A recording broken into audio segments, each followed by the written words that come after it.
Councillor Douglas Reid. Here. Councillor Jim McMahon. Here.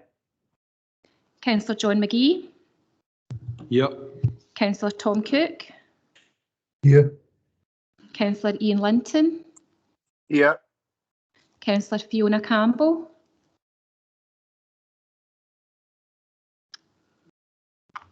No, I'll come back to Councillor Campbell. Councillor Claire Maitland. Here. I have an apology from Councillor Claire Leach and also an apology from Councillor Neil McGee. Councillor Jim Roberts. Apologies. Apology, thanks, Chair. Councillor Jackie Todd. Here, thanks. And we have Shaheen Mirza. Yes, here. Thank you.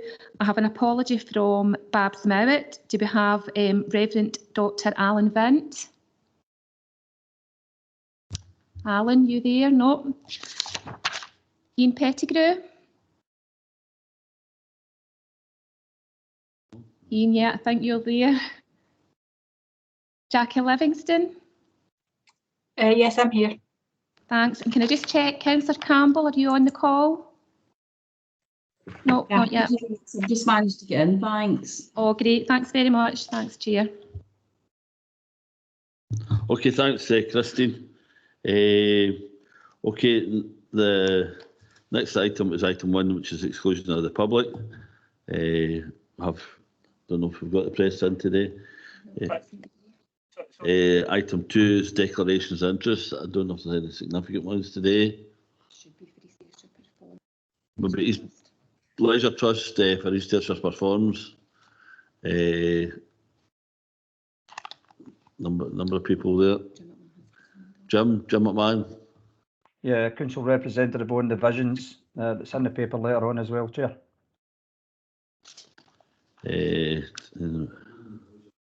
I'll pick all the Leisure Trust ones up, yep.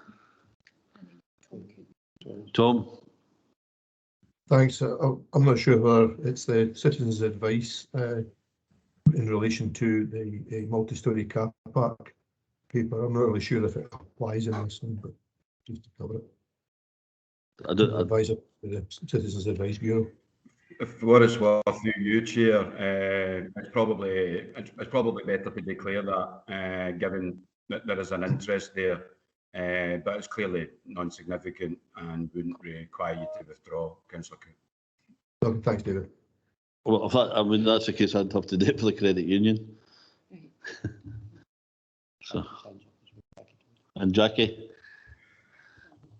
Yeah, but based on what David's saying, I would have to declare that I worked for Citizens Advice then. Thank you. Okay, that's fine. Ian? Just the usual trust, Doogie. Nothing significant. Thanks, Ian.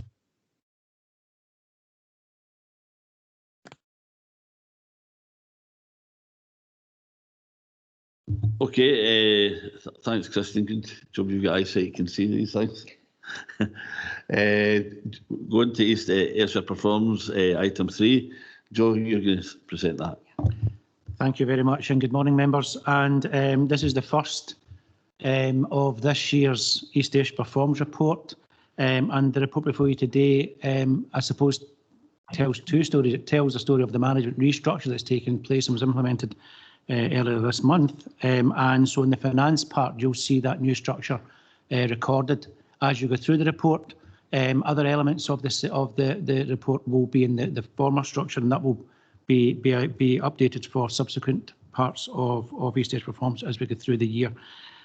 And I suppose the second part, the second story that's worthy of note today is that we've come off the back of the first year of COVID. And the report before you today continues that story of COVID and that COVID costs and COVID loss of income for specific services. And I'll expand on that shortly. But in terms of the council and our general fund balance, then we have around £9.5 million, 2.7%, which is helpful given the potential challenges we face with COVID and other matters. And as is normally the case with this report, we give members details of those efficiency savings that were agreed as part of this year's budget and which, because of various factors normally, are impacted. And we can see at paragraph 8 there are only 2. They are fairly immaterial in terms of their value, but you can see that they have been impacted by the pandemic. And although they're listed, it doesn't mean that colleagues have stopped trying to achieve these. They will continue to make efforts to achieve these through either this or through other means to make sure that happens. But just touching on our revenue budget as a council and all of the services that are within them. The report before you today will ask Cabinet to approve a draw from our COVID recovery money, that £14.25 million that we received at the end of last financial year and the beginning of this. And as we look at the report in paragraph 9 on education, we can see that education are projected to end the year with an overspend of around £700,000. It's due to a number of reasons. There's additional transport costs because of the capital programme and those decants that we know about as we ferry young people and pupils across to those decant schools. And there's also a delay in achieving a saving on additional support needs transport of £297,000. And we asked Cabinet today for a draw from that £14 million for that £297,000 for education. And I suppose in terms of community and economy, then the report does highlight a significant overspend here, around £1.7 million. And as noted in the report, all of that due to the pandemic. And we can see a whole range of issues that are causing this. In facilities and property management, we have increased costs for food and lower income. We have lower commercial income for one of our main leases. And in the Ayrshire Roads Alliance, we have a loss of parking income. Now, it isn't the total income budget that's gone, and that's credit to colleagues who endeavour to make that budget every year. But there is a recognition that probably £600,000 of that income budget will not be achieved. And in housing and communities, then we know that the continued challenges around waste, around additional costs to collect waste, given the restrictions, and also other challenges within that service that equates to and gives details of that £1.7 million of an overspend. And the report today again asks Cabinet for approval to utilise some of that COVID recovery pot for that service to bring it back onto an even keel, recognising that structurally the budget that you approved in March remains sound today as it was in March. And I suppose in health and social care, well, you know the story, members, from last year. It's an unusual story, a unique story. But there is, in terms of health and social care, the report shows that the partnership is expected to underspend by, we reckon, around £750,000. Just like housing and communities, or communities and economy, that masks a number of things. We can see that from March this year, or from April this year, our health and social care partnership has spent over £4 million, just under £4.5 million, fighting and dealing with COVID through a whole range of efforts. It includes additional PPE purchases of £700,000 and about £1.9 million of sustainability payments made to residential care homes, along with a whole host of other issues around staffing and the like. Members know that in last year, when we had these costs, that the partnership was allowed to submit mobilisation plans to government, recognising the severe challenges that were being faced. That mobilisation plan then frees up additional funding, one-off funding, back to the partnership to recognise those COVID pressures. So in terms of this financial year, around £4.4 million of additional COVID costs being incurred by health and social care, to date, around just £3 million has been received, and the outstanding amount will be received later on this year. So you're seeing a service that is underspending, preempting that remnant of that grant funding to be received, but a story and a half going on in terms of the normal business, but also the work around dealing with COVID and the pandemic. In paragraph 12, I've given members just a helpful reminder of the COVID discretionary grants that you have at your disposal, and that £14 million, that £14.25 million. And so at paragraph 13, it recognises that if I was to add up the total ask of Cabinet today, then that comes to just under £2 million, £1.973 million to deal with those points that I've raised.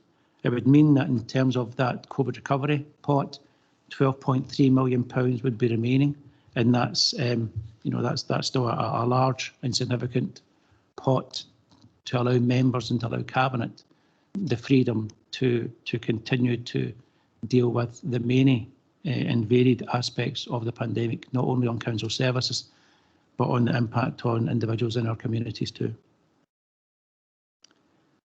In terms of developer contributions, picking up at page 7, members know that we have a member officer working group. That officer working group has made some recommendations in terms of the disbursement of the developer contribution funds. They are as noted, and the recommendation for Cabinet today is to approve an allocation of £212,000 from funds associated with the Glasgow Link Investment Corridor. It should be transferred to the Ayrshire Leisure Trust to allow and support leisure facilities around the Annick Valley. And in terms of visions, we know, members, just as we did last year, that some of our leisure industry and our leisure trusts are having some real challenges in terms of the lockdowns and the restrictions.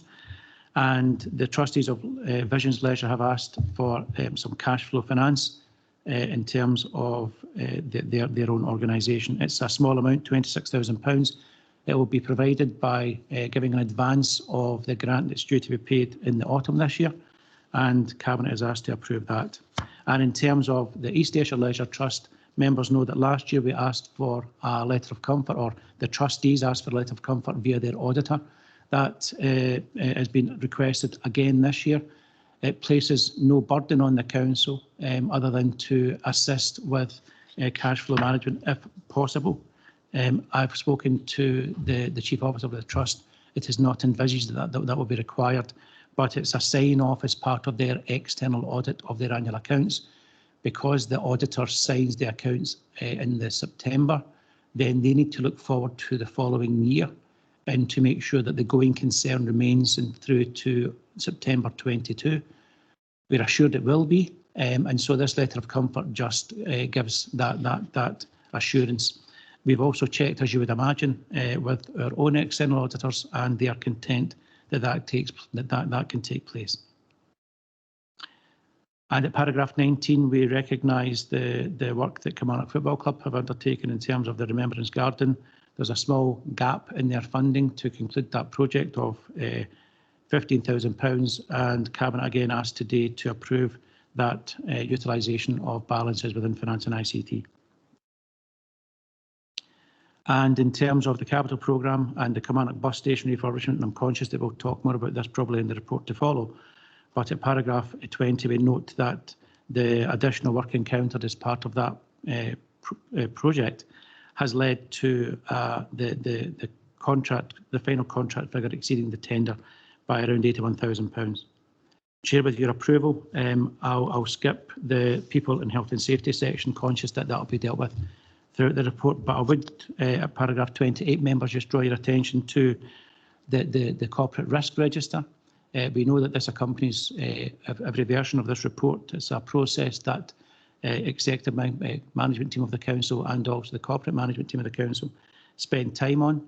And we're noting at paragraph 28 that an emerging risk is highlighted. It's arising from the potential risk associated with the national loss of electricity. It's known as black start. You'll be, as you would expect, members, colleagues and officers across the council are dealing with this potential risk, identifying necessary and appropriate mitigations where possible. Once that work has concluded, then we envisage that it will find its way onto the corporate risk register at some point. If I can just continue and just expand more on the revenue section, if that's okay, Chair. I'll stop there, Chair. Maybe stop. There's one or two questions, Joe. I see a couple have got their hand up. Just first of all, can I just I should have declared maybe an interest for Kilmarnock Football Club as a shareholder and season title holder. I think John's in the same position. Just for about the 150 years celebrations there. And just while we're stopping here, I think just we need to mention just the great work of the Health and Social Care Partnership. Our Health and Social Care Partnership's working, as we can see, and really best placed to respond to the emergency we had. I know, in the context we find ourselves in terms of what we're doing with national care. I think we need to remind people that's the case when we're implementing that policy. And I think, I think paragraph 13, I know that a lot of authorities are here are wading into that money, and I think it's prudent that, COVID, we're not clear of COVID yet, and we still want to help recovery, and I think it's right that we do keep that sum there, because we just don't really know what's round the corner, and we've got to be prepared for every contingency. And while I'm on, might as well just get the bus station out the road.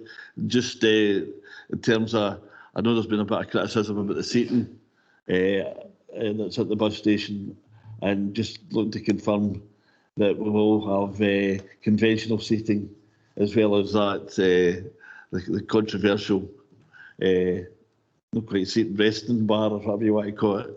That's had a bit of criticism that we'll be able to do that within this capital spend. And so, Joe. I'm conscious that colleagues will maybe want to come in later on, but yes, you're right that the amendments to the seating arrangements at the bus station are mentioned in the report. The existing seating arrangement will be replaced with traditional seating. Thanks, Joe. Okay, and Ian, you wanted that, and Tom.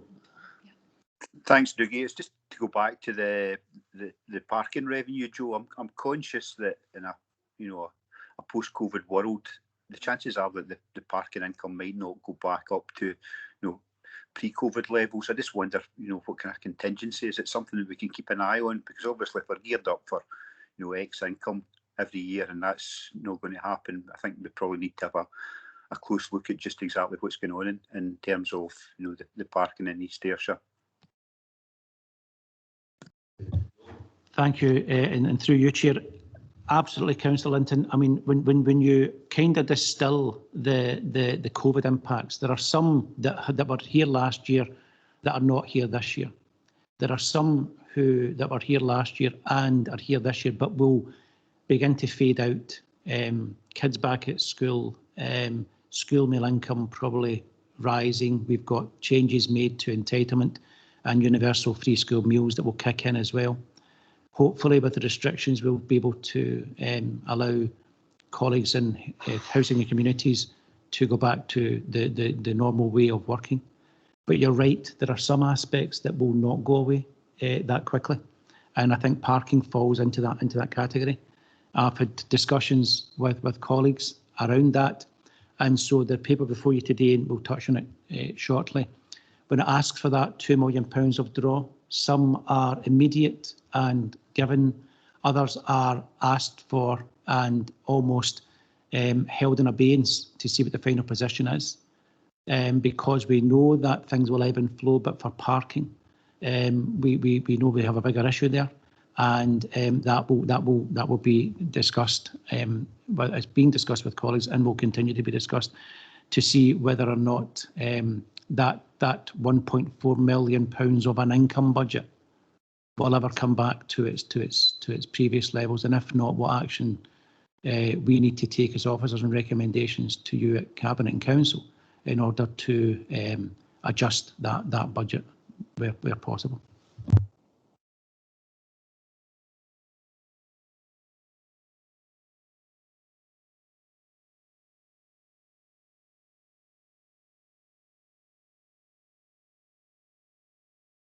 Tom? Thanks, Chair. I'm just looking for a bit of clarification on the section 14 about the Alnwick Valley leisure facilities that we've been asked to support. What are these facilities that we're asked to spend this £200,000 on?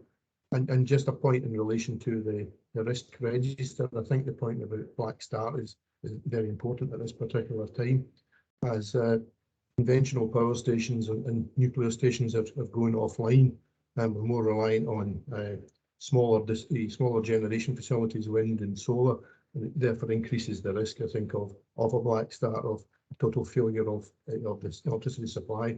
And that has major implications for us, not just the loss of electricity, but that probably results in the loss of water, in many cases gas, and the whole IT infrastructure. So I think it's worthwhile that we do and spend some time looking at that. Thanks.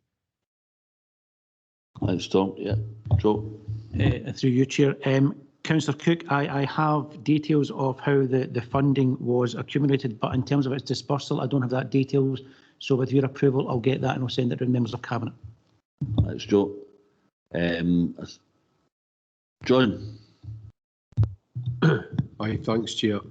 I've got a number of questions. We'll just go to the one, number 14, that Tom's just asked about. When we see the money's coming from far and wide, get into Stuarton, and know that I've only objection because it is the main tune in the Alnwick ward, but it's coming for a field as Comores, Lugton and Finnick. It would be nice to see what we're actually putting the money into, because I've been told that the money for Comores has been going to the back road for Stuarton to Finnick, etc., etc. It can't go two places at the one time, and going to a road isn't exactly leisure facilities. The other question was regarding developer contributions in other areas, and given that is there no funding coming for the Scottish Government regarding play parks, would it be possible to use a combination of that money to make sure that sensory play equipment is put in every play park for the sake of inclusion? The other issue, going back to the Kilmarnock bus station, I think there's been some real complaints regarding the bus station. I'm only going with anecdotal evidence, but I heard that they put in some for the power connections and then monoblocked it, and it wasn't connected to anything. No, that's anecdotal. I don't know if that's even true or no, but it was a good source that told me. Is that what's been going on? What are we doing about it if that's what the contractors are doing? So that's a question. I'm not saying the officers here have got the answers, but it's something that we should be looking into. On the car parking was much the same for me. Is it something that that income may never recover to the levels it was? And just to go into additional needs transport and skilled transport in general, has that not always been an overspend every year, long before COVID was in place? And what's our plans for the future? What are we going to be doing about that? Okay, Katie, can you start something? I think Joe's got some answers as well. Yeah, absolutely. Between myself and Joe, we're doing sign language here to see who would be best to take them. So I'm happy to take the play parks, the bus station, the car parking and the school and the ASN transport. And then if Joe mops up anything that's left, if that's okay, John. So basically in terms of play parks, yes, we've had additional provision for that. And what we're doing is we're looking at all of the play parks, and we'll be bringing a paper to Cabinet in terms of how we plan to spend that. It's not enough to put in new parks, because we're going to have to look at our portfolio of parks that we have. And as you know, we've been talking to some of the communities about how we might enhance some of the existing provision, or, you know, indeed make sure that it's all safe to continue to use. It's not a great deal of money in the general scheme of things, but we'll do our very best to do that. So we'll bring some proposals forward based, probably linked to community-led action plans and some of the things we've been hearing from communities about the importance of some of the parks. So if that's okay there. In terms of the bus station, yeah, so there's a lot of works happening there, as you know. There's the modernisation happening, and it's phase 1, and there's been some difficulties there. the project's been managed through my colleagues in Facility and Property Management, been linking closely with Stagecoach. Happy to get a briefing on where we are. Things are on track there. We've had some difficulty in terms of water leakage into some of the buildings and some of the groundsworks. We did have to move a major data cable that linked back to the council's IT systems, which was quite a high risk for us. So yes, it's been a problematic project for us, and also we had to change the contractor at one stage as well. So we've had quite a difficult time. I'm getting fortnightly updates on this one now, so I'm keeping very close to this, and I'm linking closely with colleagues in Stagecoach, so I can get a briefing out for members and say that it has been a difficult one, but I'm assured that we're in good progress now to get it finished. And phase 2, leader, would be where we would start to look at seating in some of those other areas, and that assurance was given by Kevin Braidwood that we would look to enhance it. It's, we've inherited the site and it's not ideal. There's a kind of ramp goes over the top of the building, if you know what I mean. So it's been a very technically difficult programme, and then of course the data cable underneath. So if you leave that with me, I'm happy to brief members offline just to say where we are, what the completion date is, maybe some of the problems and how we've overcome them. But it's been a complex project. In terms of car parking, just to reiterate what my colleague Joe has said, and linking closely with Kevin Braidwood and his team, yeah, we don't expect for that to come back the same way in terms of income. So that we are carrying out an extensive transformational service redesign of ARA just now. We've done the first phase, and we will be building in what that lost income might look like. At the moment, we have got the fail-safe that Joe's built in for us, because it's just would be impossible to get that money back. But bringing away the multi-storey and also realigning some of the strategic approach to car parking, things will change, and we want to bring that in the context of the transformational service redesign to show, because the car parking helps to keep ARA going, if you like. That income is part of our expenditure, so we need to look at the thing in the round. So again, we will be coming back with our transformational service redesign, and that will also look specifically at income, and we'll take Joe's support in that and how we work. In terms of school transport, yes, this has been long rehearsed before COVID. There were 2 elements to school transport. There was ASN transport and mainstream transport. And we did an extensive piece of work just when I took over as Deputy Chief Executive around this. And the first part we dealt with was ASN, and we did a really good piece of work with a range of colleagues from education and transport and finance. And we had a working group in this, and we brought the paper to Cabinet, and we found a solution in terms of changing the policy there and also changing our approach. And that was then transferred in its entirety over to education. So that has been stabilised, the ASN one. And there's some issues relating to COVID as likely would happen, so that one it was stabilised, and I would say is running really well. School transport is a wider problem, and if we actually only met, I think I can never remember which week, but I think it was this week about it. And we are still looking at that money. We've got $500,000 overspend.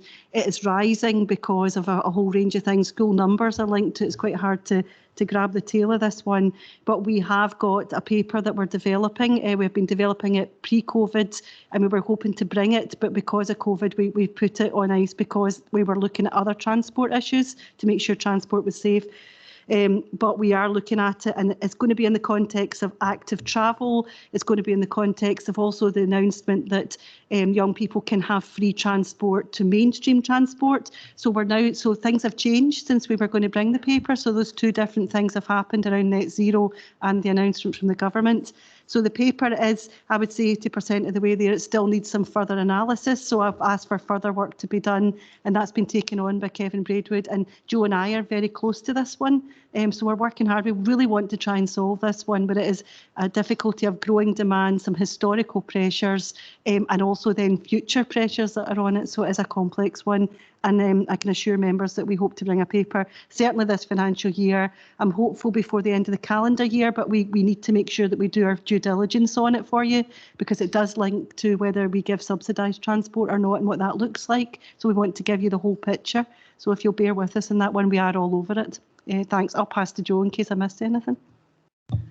And through you, Chair, just developer contributions. So the report, we have around probably £1.8 million of what would be called developer contributions. They are aligned to, the planning approval that was given at the time. So they do have specific purposes within them, and that the working group takes those ones where maybe that's not relevant anymore and does it and can allocate that in different projects. I'll get more details of what makes up that £1.8 million and the purpose that it's for, and I'll send that through you, Chair, around Cabinet members.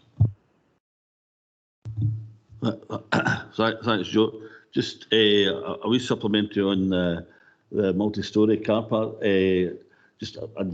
Yesterday I was contacted by a couple of the traders in the Foregate, obviously concerned about disruption, and we will be contacting the traders just to kind of assure them, to minimise any disruption. And more than that. Yeah, through you, Chair, I got that correspondence from you yesterday, and we have a meeting getting set up just now. Kevin Braidwood will lead on it, but we'll give support through the Town Centre team and Angela Graham in terms of properties to work closely with anyone who's impacted there. So I put that out last night and the guys were on it this morning, so we'll keep you up to date and we'll do all we can to support traders around there. Thanks, Katie. Linda, you wanted to go in, Linda?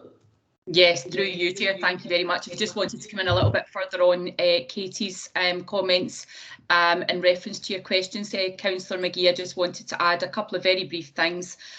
So firstly, Katie is absolutely right that the ASN transport issue is now back to education, and you are absolutely right. Again, this is something that's been on the table but has subsequently been held up due to COVID.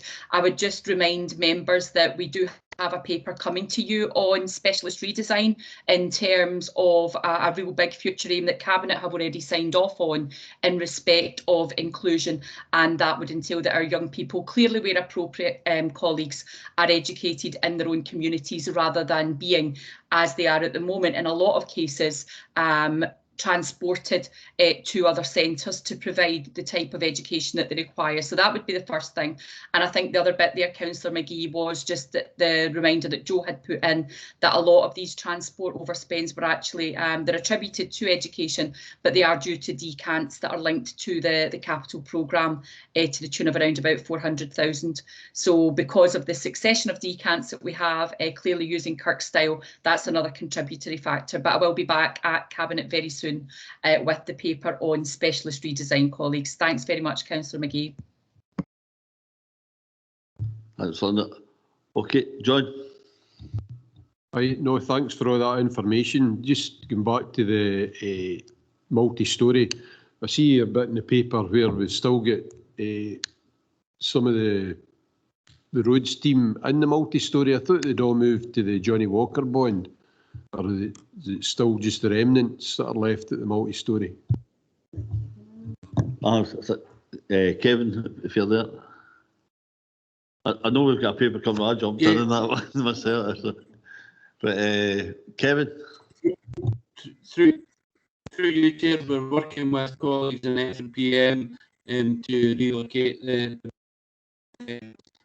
asphalt near at the moment, but we're working to get them out. Thank you, Chair. Okay, thanks, Kevin. Okay, Joe. Thank you, Chair. And just beginning, members, on page 12 of the covering report that just sets out that revenue section for us. And you can see, using that colour-coded key that we have, and I don't intend to go through these in greater detail, but you can see that in education that's £700,000, and we can see the ask of Cabinet to have the £297,000, and as Linda touched on, and the reasons for that overspend of 673 is as listed. Finance and ICT, an underspend due to holding of vacancies, and members are aware of that, and the service redesign will be done later this year, and in governance, an underspend of £200,000 due to employee cost savings as well. And just going over the page and just recognising the communities and economy, you can see a raft of red there, highlighting the challenges being experienced by various services around COVID. And at the bottom of that table, that ask of £1.7 million from Cabinet split into the 589 and the 1.087, and that's expanded over the page, where, just as I touched on with Councillor Linton's question, some are easy to award and some are approval today final figure will be provided later on in the year, but these are the capped figures which colleagues are working to, which is there. And in wellbeing, I think the story, as I said, is that underspend, showing again across the council that budget that the council met and set in March this year was structurally sound, but you are seeing a whole host of activity taking place within service budgets relating to COVID, none more so than in housing and communities, communities and economy rather, and also in wellbeing. But wellbeing having that benefit of being able to submit mobilisation plans to government. Over the page, on page 15, central services and partnerships and projects, and that developer contributions line, that communities and economy is there of that 1.8, and as I said, I will get members some information on the element of that is relevant to developer contributions. And I suppose that the final story in the revenue section is in relation to the housing revenue account. And the housing revenue account is no different to wellbeing and to communities and economy, in that it's really felt the pain of COVID over the years. It's showing an underspend of £1.2 million caused by additional capital receipts and some further adjustments and underspends through their planned capital finance from current revenue. In other words, the money that they set aside from the rents that they wanted to spend on capital. And the reason that we are showing an underspend is because that work is delayed because of a whole number of reasons. We've got, additional costs in terms of materials. We've got a shortage of materials, and we have restrictions too. You can be assured, members, that colleagues in the housing revenue account, as this year as they did last year, are endeavouring to get things back on track. But they have been, it would be remiss of me to say that they haven't been impacted heavily by the restrictions. And now by the restrictions and by, at times, the lack of materials is too. On page 17, I've given a sort of numeric story of COVID. It's probably more to my benefit than to members in terms of what it's saying. But what it's essentially saying, members, is that at that third column in called COVID-19 service-specific balances, we know at the end of the year that the government gave the council around £14 million for COVID recovery, but it also supplied a whole number of other COVID grants last year that services would have to use this year. They were very specific. So in education, we have grants for education recovery to employ more classroom assistants, to employ more teachers. We have additional grants going to housing and communities for support to communities, to facilities and property management, for food. And we also have some other grants that go to various services. They're held centrally. And so you can see that the story of education is that education is actually overspent by £2.1 million. But London, our managers, have used £1.3 million of their COVID grants that they have specifically for them to offset against that. And then they're asking Cabinet today for a draw of 297 from the 14 million, that corporate COVID pot that you have.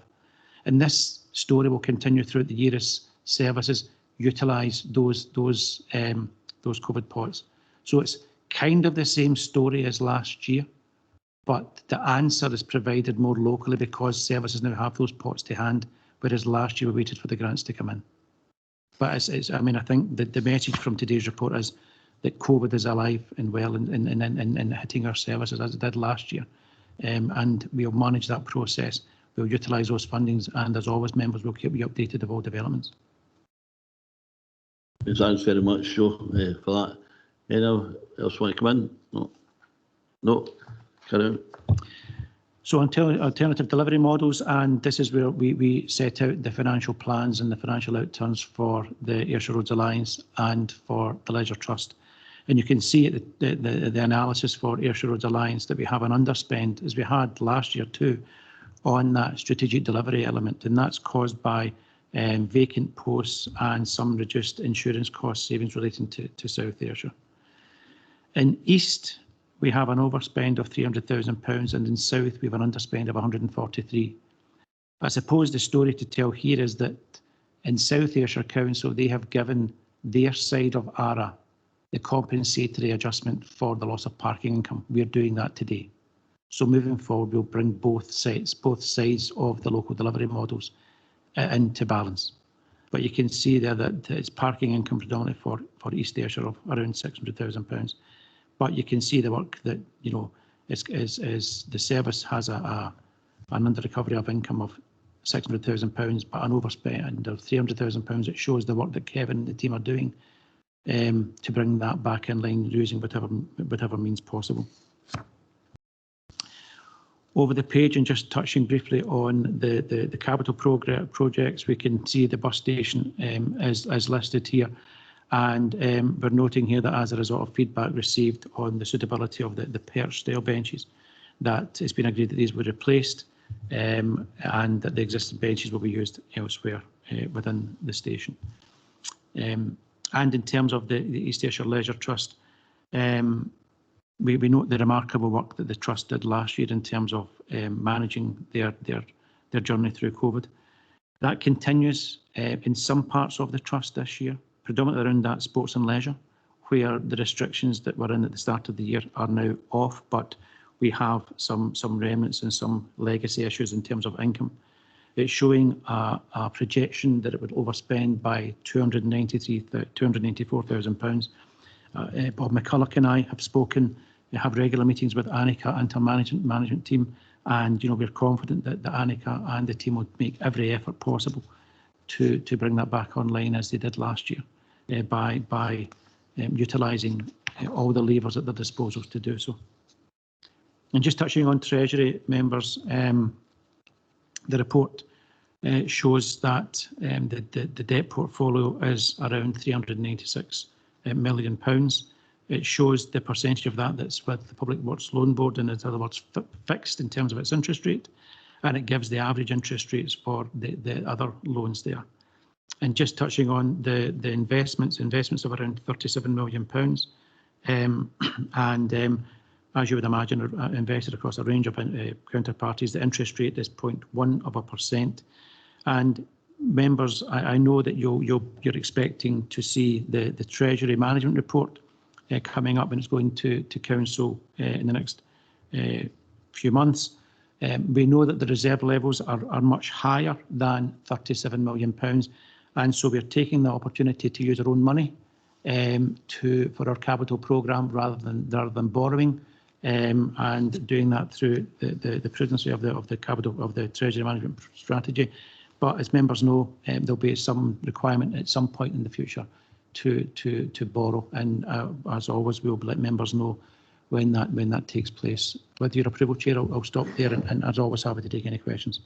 That's Joe. Any questions? No, carry on, Joe. Capital, Simon. Yeah, thanks, Chair. Good morning, members. So capital programmes continuing to make good progress. That's shown with the extent of green indicators within the main report.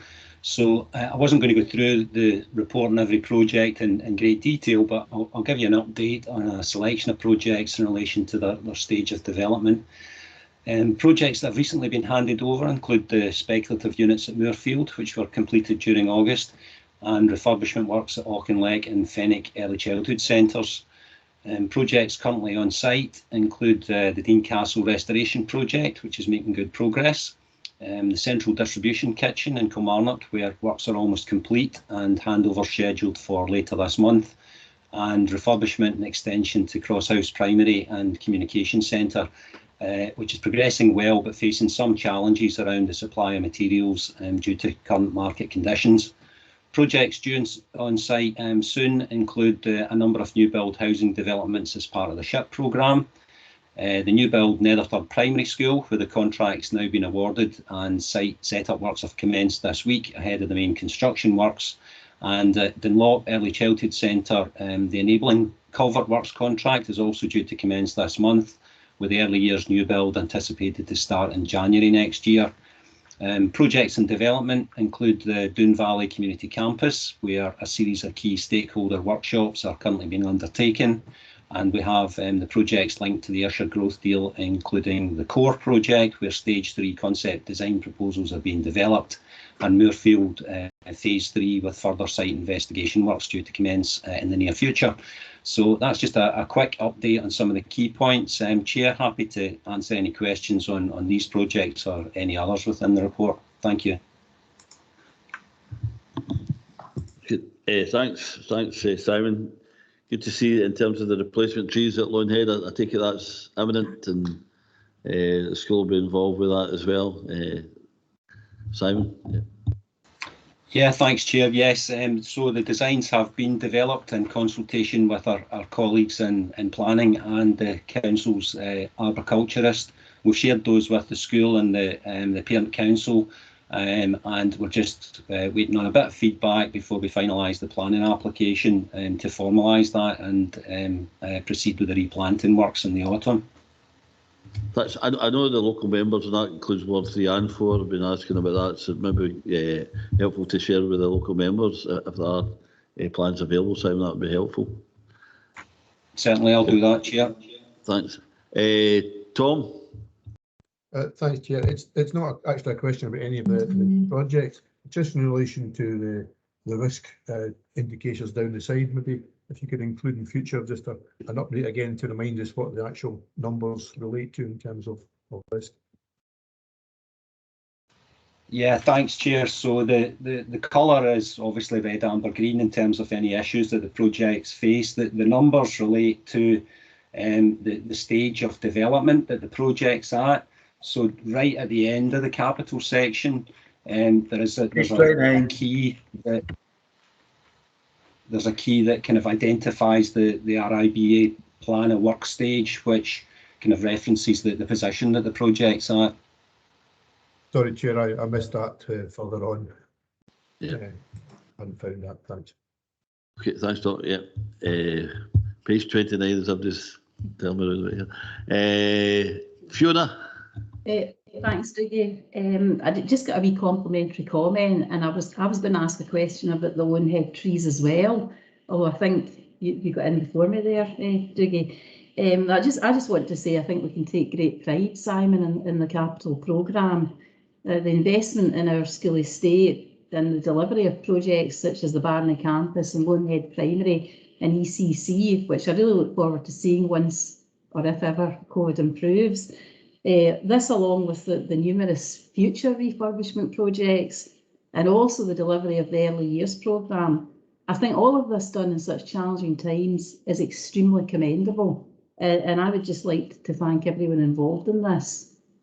So to go back to the Lonehead trees, which became quite a controversial issue a while back, you mentioned that you're in talk, or you're consulting the parent council and the school staff and pupils. You also mentioned the local community.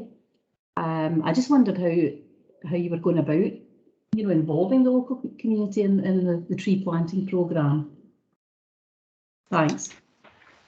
Yeah, thanks through you, Chair.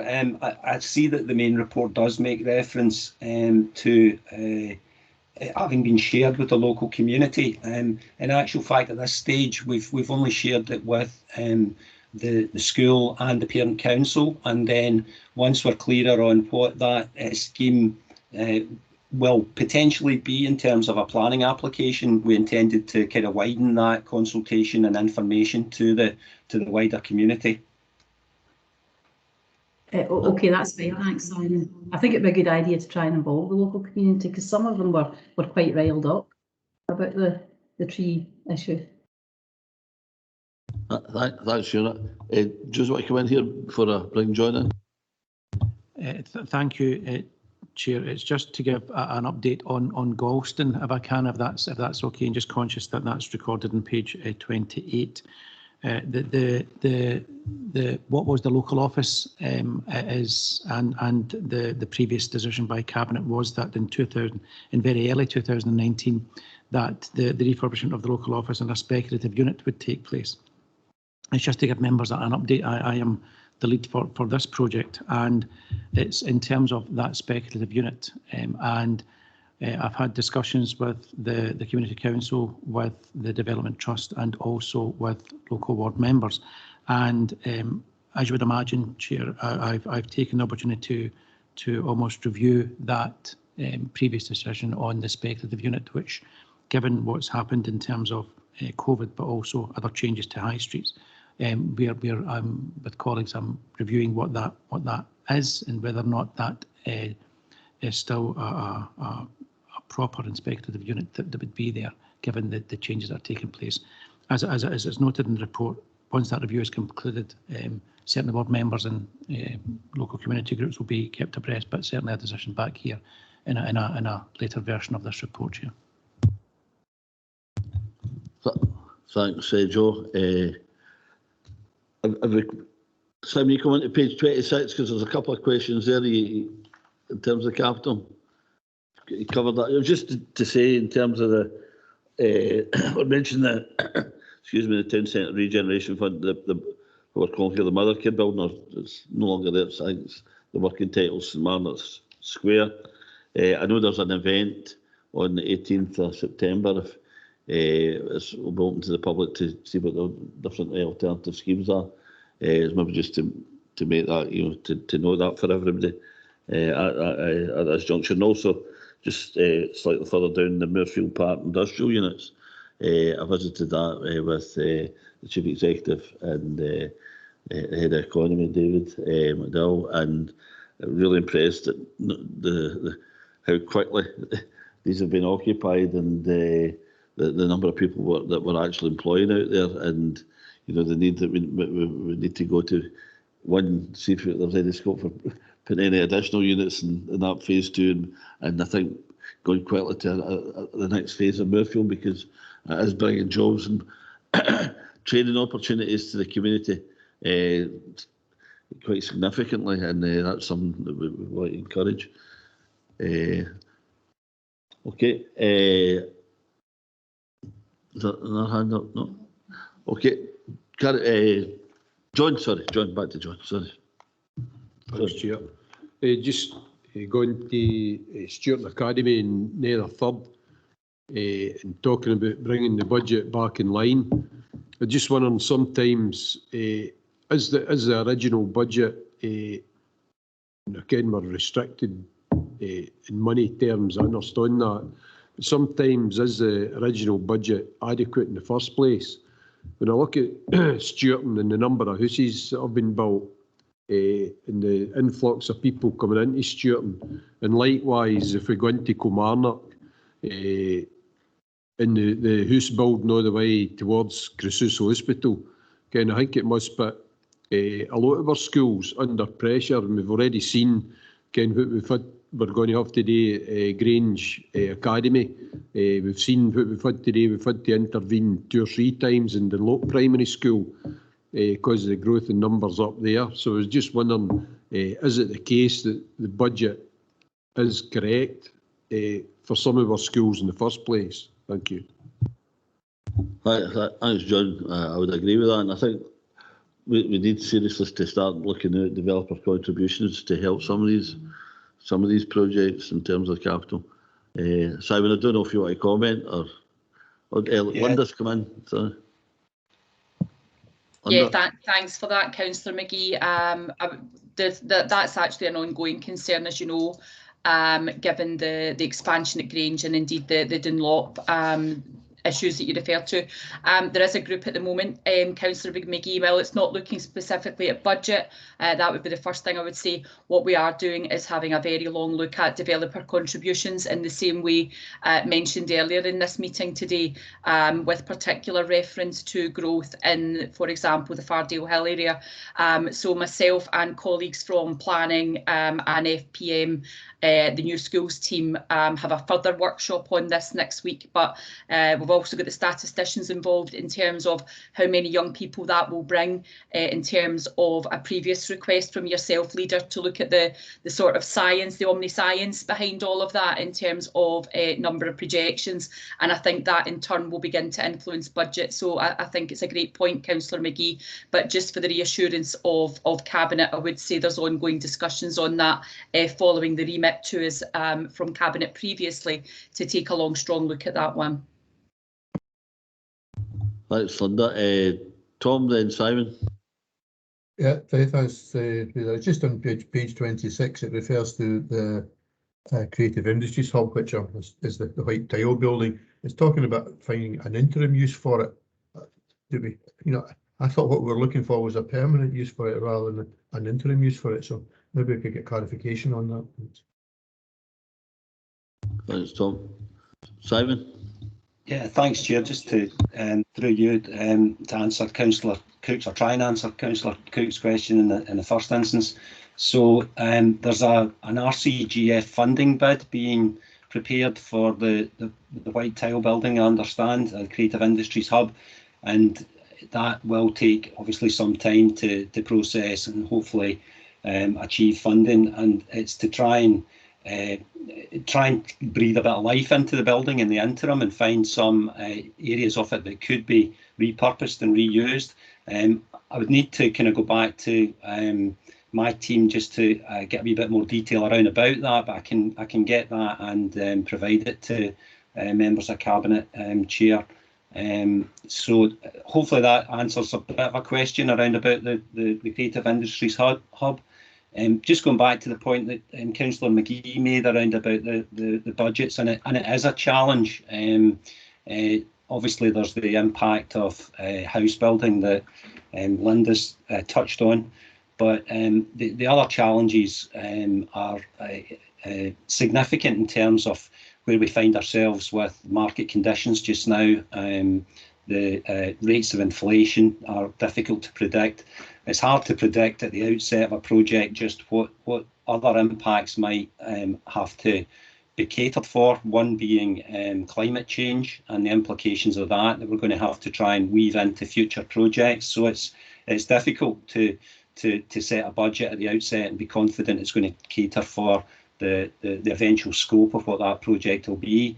But with the Stewarton one, we are kind of in a fortunate position just now that it looks like we're not too far away. So there's a good scheme being prepared and it's been well received by the school staff. It's slightly over budget, but we have gone through an exercise to trim that back without reducing the scope of what it has to deliver. And we hope to be in a position to bring that forward for kind of wider consultation and to share with elected members in the near future. Thanks, Chair. Thanks, Simon. Okay, another hand up there. Claire Maitland. Claire. Thanks, Chair. It's a couple of things, but they are linked. It's about the developers' contributions and contributions from members to the local development plan. The Stewart and the Fardell Hill questions were raised last week at local development plan. We spent 5 hours discussing this, excuse me, and we have asked for contributions from all members and we hope to receive them soon. I did hear something that the problem with the Grange was largely placing requestments as opposed to the new people moving into Fardell Hill, but that's maybe something else someone better than me could confirm. But to go back to the local developers' contributions, sorry, that was up earlier, I chaired that group and we again put out to everybody asking corridor by corridor for their ideas on how to spend the money, and we had to spend it in a very limited criteria. Some of this money had been around since 2010 and some of it was for projects that never materialised, which was why they had to move the money over to excuse me, over to other areas. And I believe it was my colleague George Mayer that chaired that one because I had to absent myself due to the East Ayrshire Leisure Trust interest. So we are asking for ideas and contributions towards the developers' contributions. and we are asking for all ideas and contributions from members towards the local development plan. And Stewarton has had an awful lot of interest. As you can see, it's a very popular place to live. So we did put it out and we did get responses back. So I just want to say if everyone could keep contributing, please, the local developers plan. And I hope that made some sense over the local developer contributions from 2010. Thank you. Thanks, Claire. I know that in terms of Granger Place request is an issue, but it's nothing in comparison to the. We've got over 500 houses looking for detailed planning permission, and likely to well, no better than saying them all that, but within the local plan. Another hand, John. You wanted that, John? Thanks for the information provided by Linda regards and for the input with Claire there.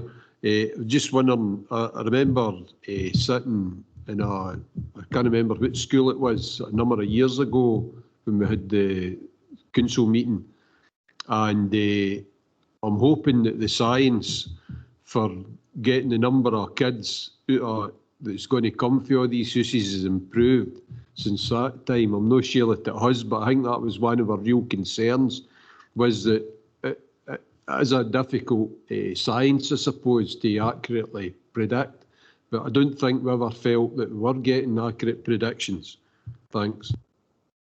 No, I can remember that well, John. I think what the planners were saying, what the educationalists were saying were apart, but hopefully that's coming together. Linda. Again, through you, Chair, yes, I'm not sure it was at that particular meeting, but certainly as much as it's not my specialist subject in respect of planning, what I would say is clearly that the two worlds had to come together in respect of planners, educationalists and FPM in terms of actually bringing this together. I would say the science is pretty good.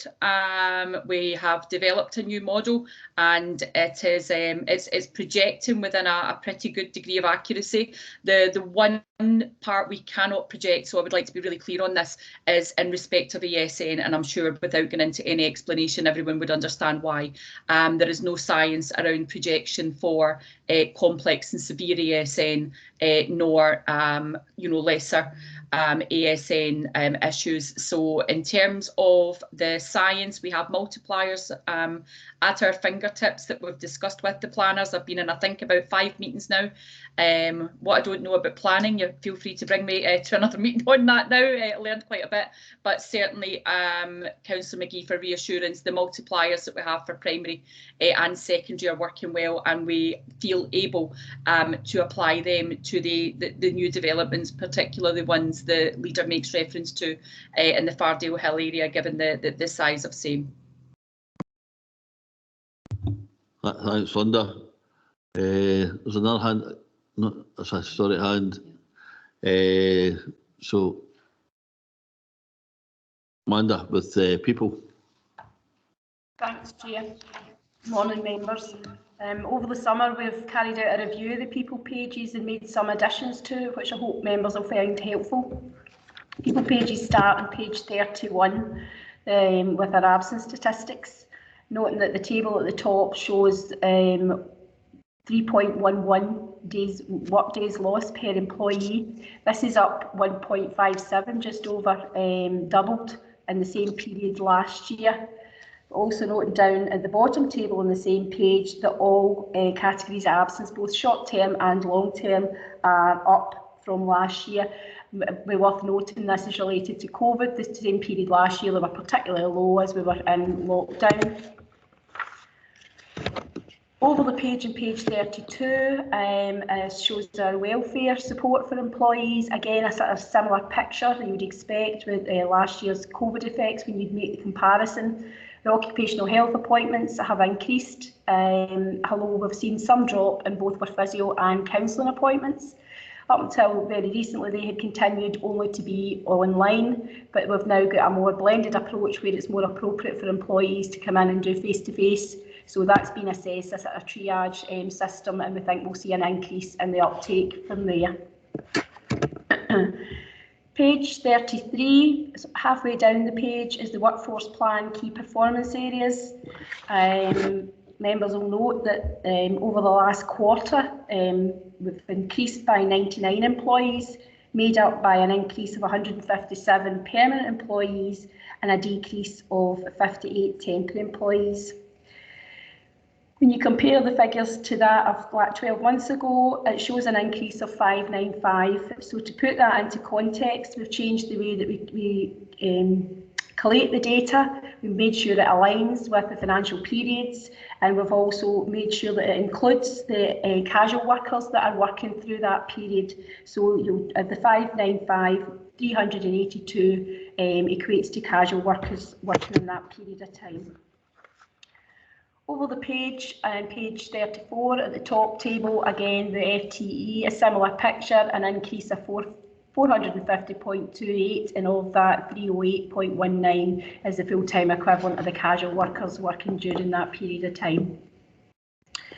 The next tables on that page, developing our young workforce. Overall number of young people under 25 within the council was 355, with 60 of these being apprentices. So there has been an increase. Work's ongoing. Obviously, our aims and ambitions for apprentices were sort of stalled again a bit with COVID, but we've got that back up and running. We've started an apprenticeship forum with representatives of all the services and our trade union colleagues, and further work has been done over the summer developing further career pathways from foundation straight through to graduate, and also developed mentoring and buddying systems to support the individuals and the managers. Page 35, these are additional tables for your information, starting with recruitment vacancies, just to show the activity that's ongoing through the council, and noting again that the last quarter it's doubled from 191 to 426, and this again is obviously as things start to open up. The next two tables on that page detail the new employees to the council and employees leaving the council as well.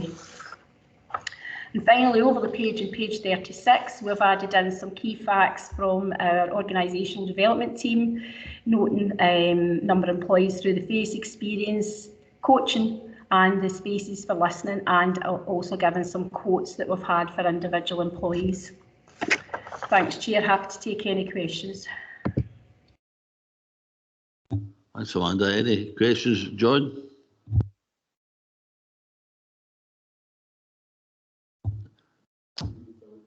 Tom, do you want to go first? Just okay, right, thanks. No, just going to comment on the apprentices. It's really good to see, so many young people coming through, and I think we've got to keep that going. That's the way to grow our workforce. I think we've found historically that homegrown is always better when it comes to people understanding the way East Ayrshire works. So really pleased about that. Just a question in regarding recruitment. I noticed 140 teacher posts were advertised. Were these permanent posts, and have they all been filled, or have we still got vacancies within teaching? Thanks. Just picking up on the apprentices first, I think the important bit as well is we're looking at the career pathways for them. So it's not just a case of people coming in, doing an apprenticeship and going back out. You're right there, we're workforce of the future. With regards to the vacancies, there'll be a combination of temporary and permanent vacancies there, and some of them are still in the process. So we've not been unsuccessful in filling vacancies when we've got to that point, but there are still some vacancies at this point in time. It's an ongoing process. Okay, thanks.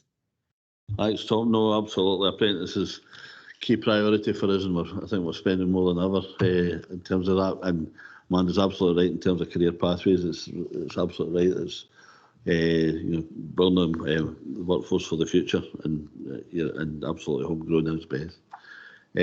John. Hi, thanks, Chair. Just 2 or 3 points. I note that we've got 3 columns for stress personal, work related, and personal. Adds up to quite a number. So what do we need to do to reduce these figures, especially if we're ever going to come out of this pandemic? My other question was musculoskeletal. Do we compare, maybe some of this to do with health and safety, but do we compare figures or the musculoskeletal on older and younger workforce, because I'm a firm believer that it's poor manual handling and poor work practices or tools that cause musculoskeletal issues. And I'm wondering if we do any studies on that. And just finally, my last point was regarding the apprentices. I think we've got to be commended for the number of apprentices we've got. Again, it's been kind of held up with COVID, but I think this is the way to go. And it gives young folk a real opportunity. And I had a good visit at the Dean Country Park, and I'm quite sure that if we're working in conjunction with Ayrshire Leisure and Ayrshire College, that's a really good pathway for young folk to have a good career outdoors. So hopefully that's something that we could do. Thank you. So I agree there, yeah. Okay. Through you, Chair. Amanda? Sorry, just come back on the stress and the musculoskeletal. So you're right, Councillor, that is a significant number. So we work very hard with the stress, the 3 categories of stress. We've got really robust processes in place. We analyse them down to every individual employee and make sure that the support's there. It's monitored by the Chief Exec, the Deputy Chief Exec and the Director of Health and Social Care and Heads of Service. And we work in individual cases. We also look to see if there's any patterns there or anything we can do.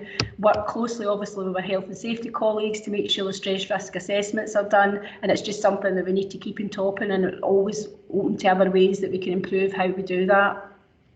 With regards to the musculoskeletal, yes, we do comparisons, and you're right, there does tend to be there part of the ageing workforce that there's an issue, and services are looking at that, and individuals when they're looking at their service redesigns to look at different opportunities and different ways of working. Again, we work closely with our colleagues in health and safety to ensure that we're making that they're trained appropriately and using the equipment appropriately, etc. Regards to the apprentices, yes, we are working with Kilmarnock College, and we have linked with the Leisure Trust as well, and they are included in that forum, so they're a member of that group as well. Thanks, Chair. Okay, thanks, Amanda. So health and safety now, David. Thanks, Chair, and good morning, members. If I could begin with drawing members' attention to the top of page 38 of the summary report.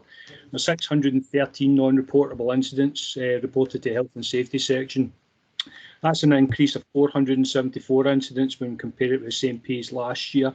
However, that rise is heavily influenced by lockdown measures which were in place during that reporting period last year. So that's the main reason why we're seeing such a heavy increase there, Chair. We also had 7 incidents that were reported to HSE, and that's a decrease of 7 incidents when compared it to the same period last year. However, again, correspondingly, if we look at the number of reportable incidents we had last year, that again was heavily influenced by COVID, because 10 of those incidents reported in 2020 were related to COVID-19 infections, which were believed to have taken place in the workplace, and therefore needed to be reported through to HSE. So again, we're seeing a fairly heavy skewing of the figures because of COVID. So perhaps a better comparison, Chair, would be to go back to the same page in 2019, when we had 539 non-reportable incidents and 8 reportable incidents over that period. And using that comparator, we're just seeing a slight increase in non-reportable and a slight decrease in reportable incidents.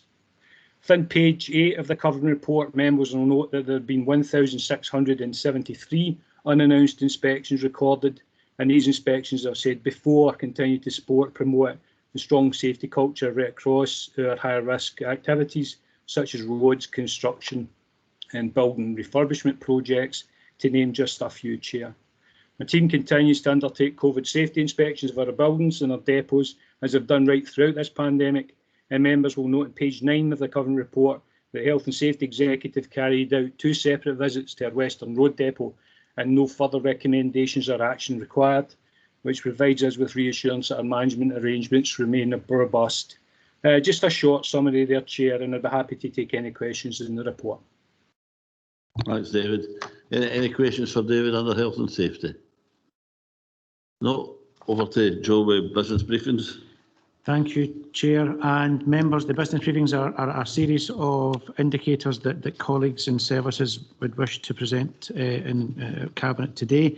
They are varied in number across the Council, and I suppose just to highlight some in terms of the benefits performance, that 3.8 days is an incredible performance and is made more so by the fact that the staff across the Council, and including in revenues and benefits, continue to work from home.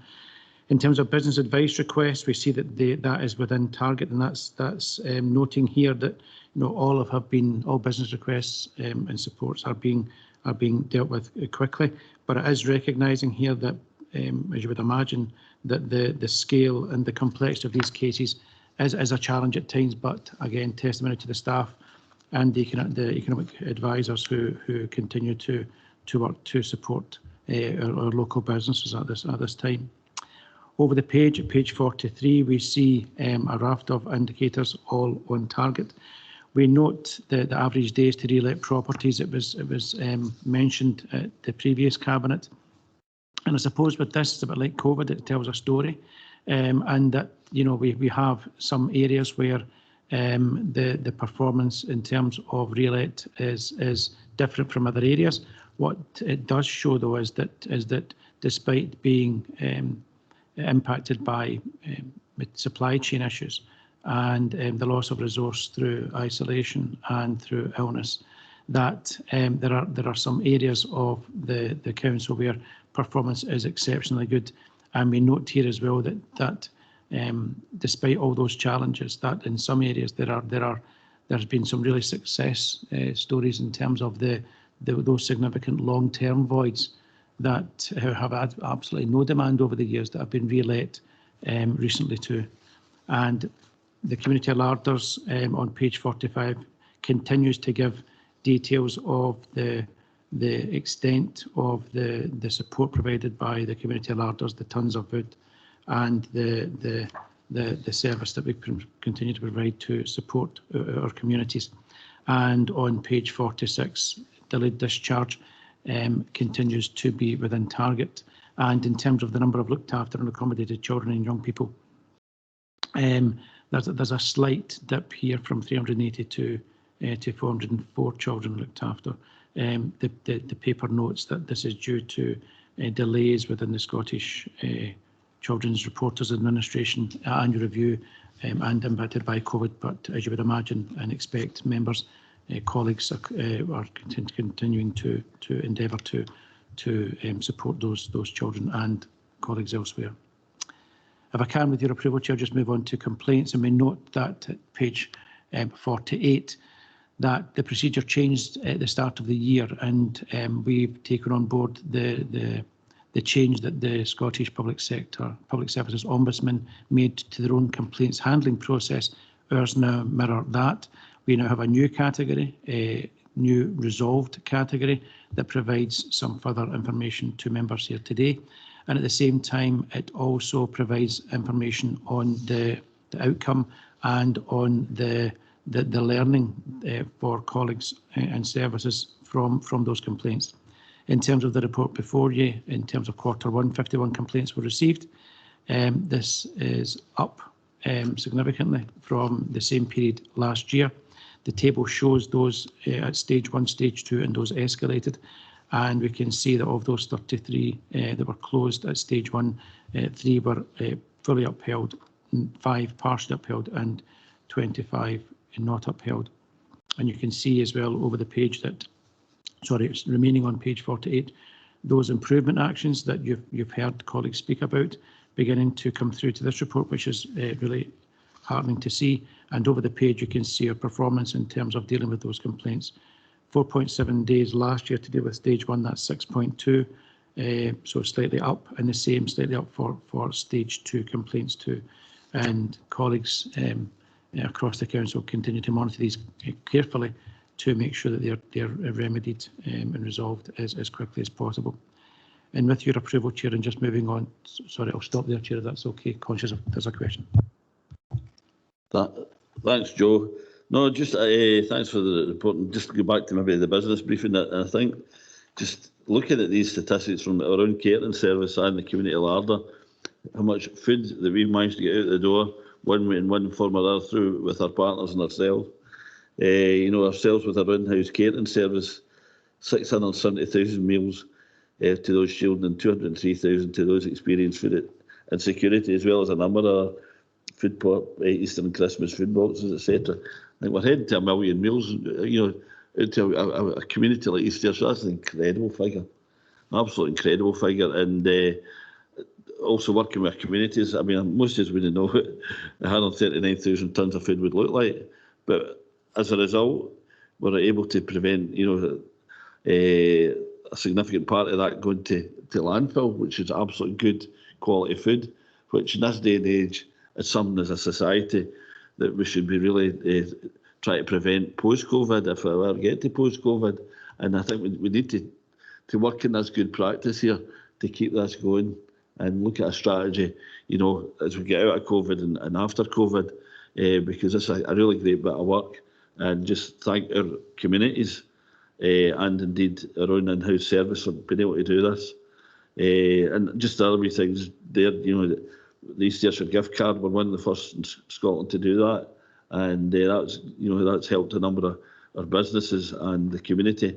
And it's notable that a number of our neighbours have copied us, and it's been rolled out. Similar gift cards have been rolled out right across the 32 local authorities. So that's really, really good news. And finally, just keep on in a positive vein, the delayed discharges, being able to maintain that. Some of our other local authorities in Scotland have never managed to achieve that, never mind managed to maintain it. But the challenge for us is to look at, in terms of the national care, what that means for us to be able to keep on doing that. And that's a challenge for us, and something we need to maybe reflect on as well, and work with it to maintain that great record. Other than that, I'll just see a couple of hands up. Jackie? Yeah, thank you. Thanks.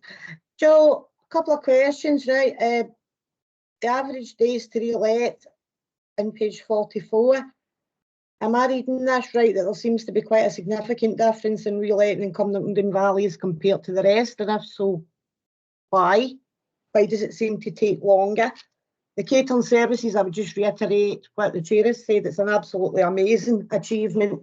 When Winders, given the fact that the £20 uplift for universal credit is going to be removed next month, whether in fact we will need to increase that in some manner. I'm certainly concerned about the impact of poverty and some of our poorest people through that.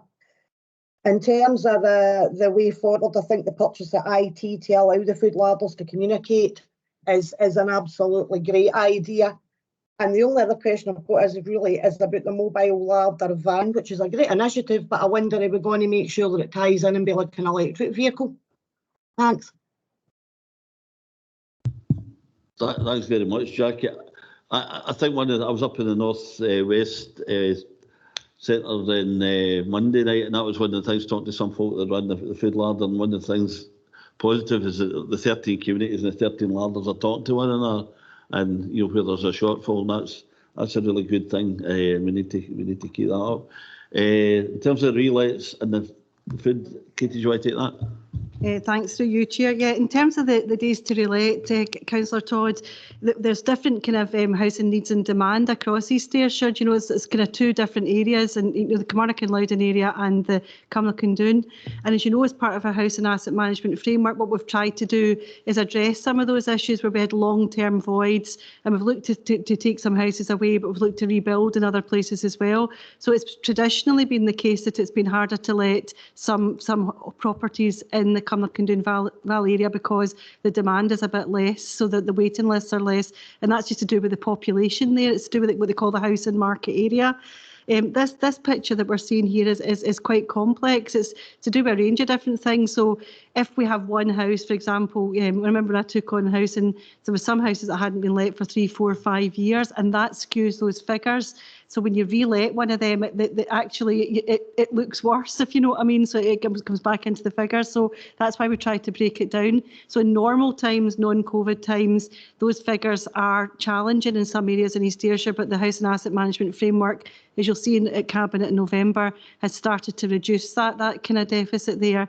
But this is also complex because it's to do with turning houses around, having the workforce and the materials to be able to do that safely as part of COVID. So that's been another thing that's complicated this. But no, I think from our point of view, there are some areas in the Irvine Valley and in Cumbernauld Valley where it is harder to let. There's longer term areas that lie emptier. And we've done sorts of innovative areas like using a state agent approach, advertising online and really doing things differently. And under the leadership there that's within housing and communities just now, we have managed to let longer term ones that have taken us a long time to do. So it's a really mixed and complicated picture, and I'm happy to spend time offline with Blair and Bob and yourself to go into this, because it's something that's taken me a long while to get my head around, but it's almost complexity even further because of the layer of issues that we're experiencing through COVID. Well, in terms of the larders then, yes, I mean, really our idea here is the learning from, we had a couple of larders before COVID and it was something we'd been really interested in developing, but COVID, people stood up and we used them as distribution centres and they were community led. And our dreams beyond COVID in terms of recovery and renewal is to really strengthen this network of larders that link with each other, that where there is a space that we try and encourage local people to set up a larder, and we actually want them to move into the community shop model where you can get other items that are non-food items as well. And there's a really interesting development there happening now right across East Ayrshire. The van will fill those gaps and we would make sure that that was absolutely, you know, hopefully that is going to be an electric van, as you say, I'm pretty sure it is, and that we make sure that it's you know, all linked back to net zero. So this is probably groundbreaking work. It is award-winning work, the work around dignified food in East Ayrshire. I'm really proud of it, but you're going to start to see the next chapter developing, as you see within the update here, that we want to grow this community-led approach. And in places where actually access to shops is really difficult because of transport links, if we can encourage local communities to morph that larger approach into wider goods, then that's a sustainable model. So the whole idea here is to move towards a sustainable model that's dignified, that isn't about, you know, people getting a food pack when they're desperate, but actually about communities coming together, paying what they can afford and being able to feed themselves and their families, but also celebrating food in Ayrshire. You know, in East Ayrshire is a big part of our growth deal. So that actually there's that wider thing about using local suppliers, making sure that we access that abundance of food and it doesn't become waste, and that we use that really well. And buying things like the van to move around, the refrigerated van. Also, we invested greatly in the infrastructure around freezers here so that we can maintain food and keep it, and also have a really good selection, that it isn't just dried goods, that we can do that. And also a relationship with Ayrshire. I'm really confident that we will move into a really exciting area of absolute recovery and renewal around this, and we'll keep on it. And it's been a challenge, but one of probably the really strong things that came out of the community's response to COVID is their appetite, if you'll pardon my metaphor here, for this kind of work to go forward further, and we'll continue to support it.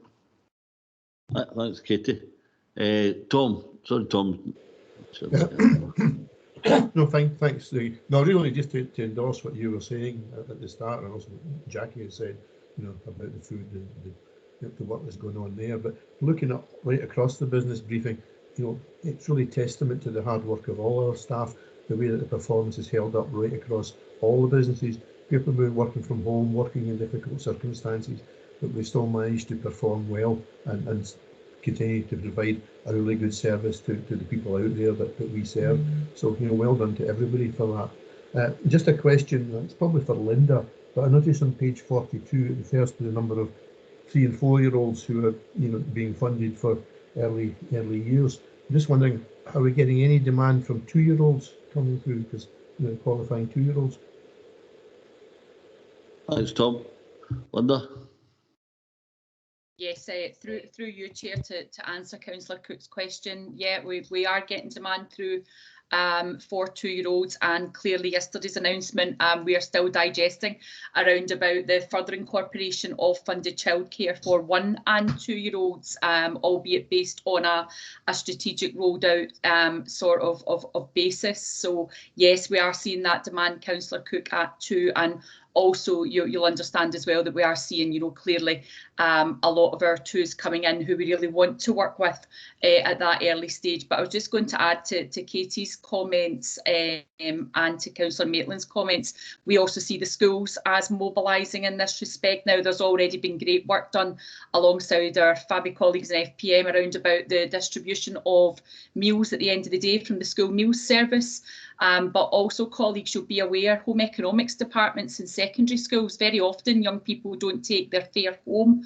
And, given the amount of food there, and again, the net zero prospects, so that's something that I'm going to be talking to the Children and Young People's Cabinet about, is how do we also put our schools, who we have in every single community as well, and hopefully without the need for transport, but actually see our schools all mobilised in respect of spare food from the meal service, going to those that need it on a daily basis, and utilising the freezer capacity that we have in order to freeze that which is produced and not consumed, because it's not generally put back out for consumption the next day, given that we have a fresh school meal service. But just to say that we are very much already on board with this, but seeking to expand that on an absolute universal basis across our school estate. Thanks, Linda.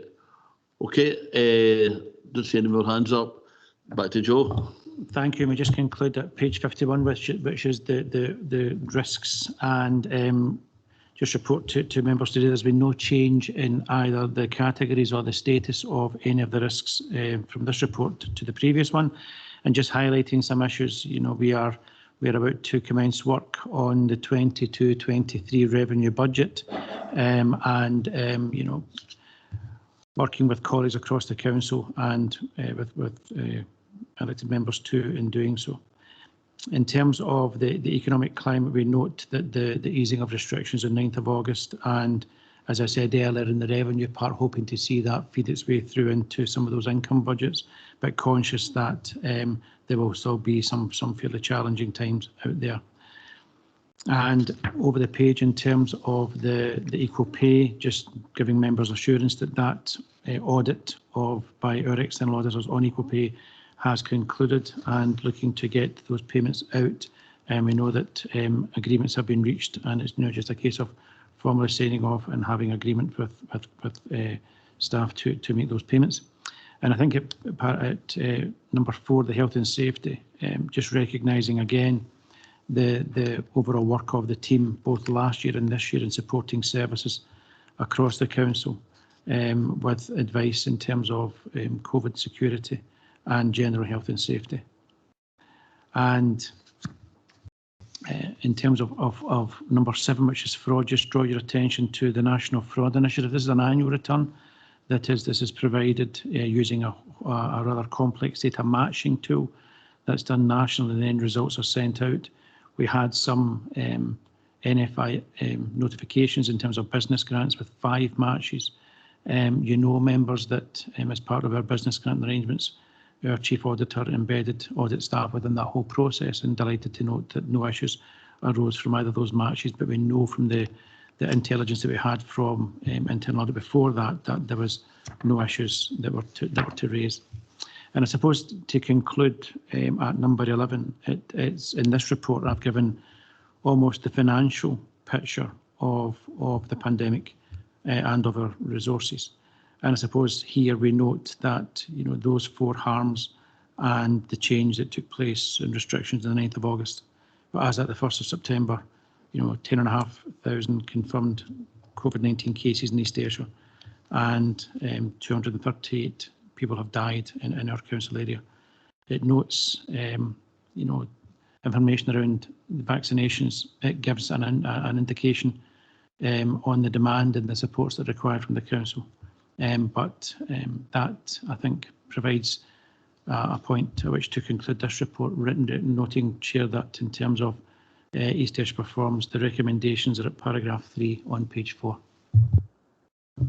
Thanks very much, Joe. Just a sobering way just to end the proceedings, just when we remember the families, 238 families who've lost a loved one in their local authority due to this dreadful pandemic. Members, I don't see any hands up. Can we agree, go to recommendations and agree them? Okay, thanks. And that's the end of the education items. Allow our education members to switch off their terminals or whatever. Okay, and now go to the next item, which is Foregate multi-storey car park demolition update. And Kevin is going to give us the details on this. Thank you, Chair.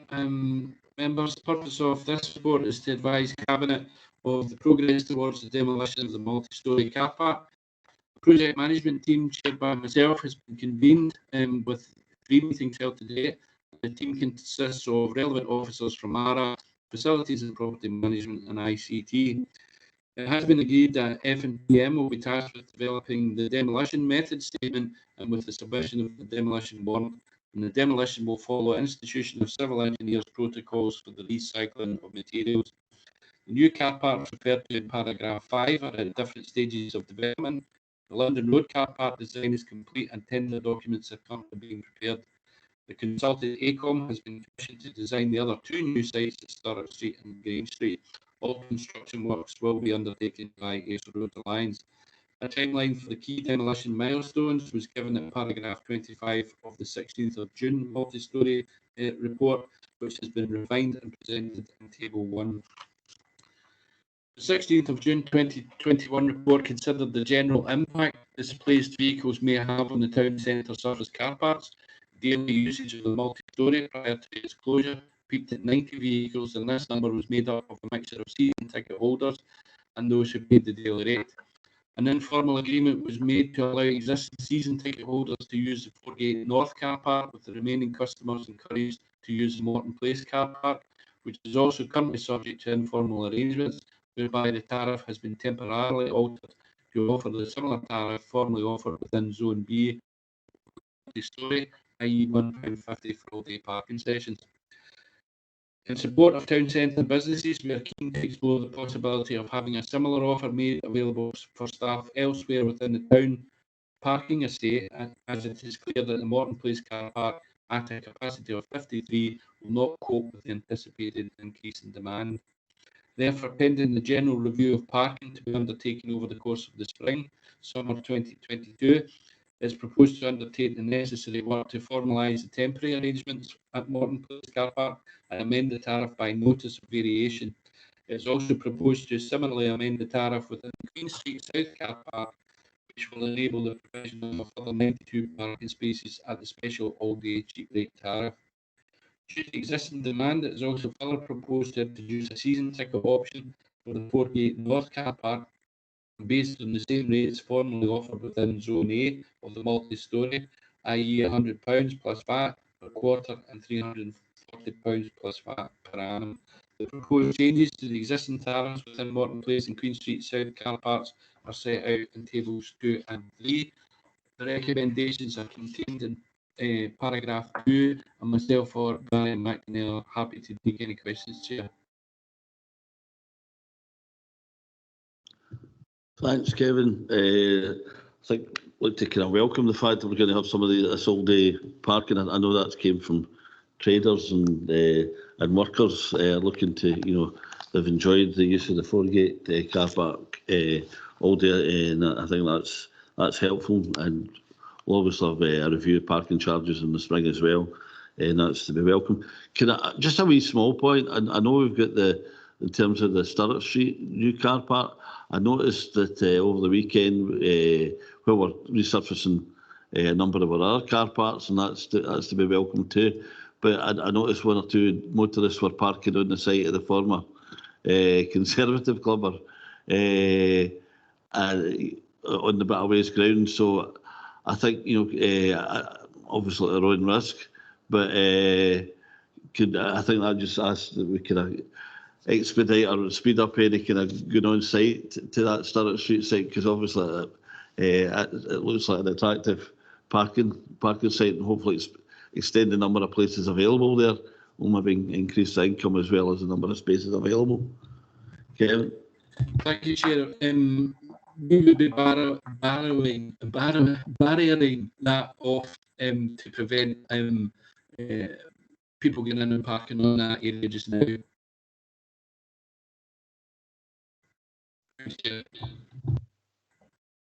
Okay, but in the longer term, we'll be extending it, and that'll come into so that'll be welcome too. Any comments, Tom?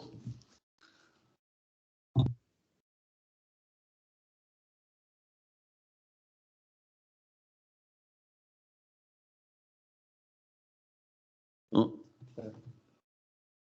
Tom's disappeared. So Claire, you're in next. I had a minute there to prepare, Dougie. No, it was just to say that the Morton place has made a big difference. It's done impact. I live in that street. It's got another name. It's called Lindsay Street. But yes, it has certainly helped, and it's good to see the car park full. It was quite sad to walk by and see it empty. So it's good to see that the 53 spaces are being used and being used well.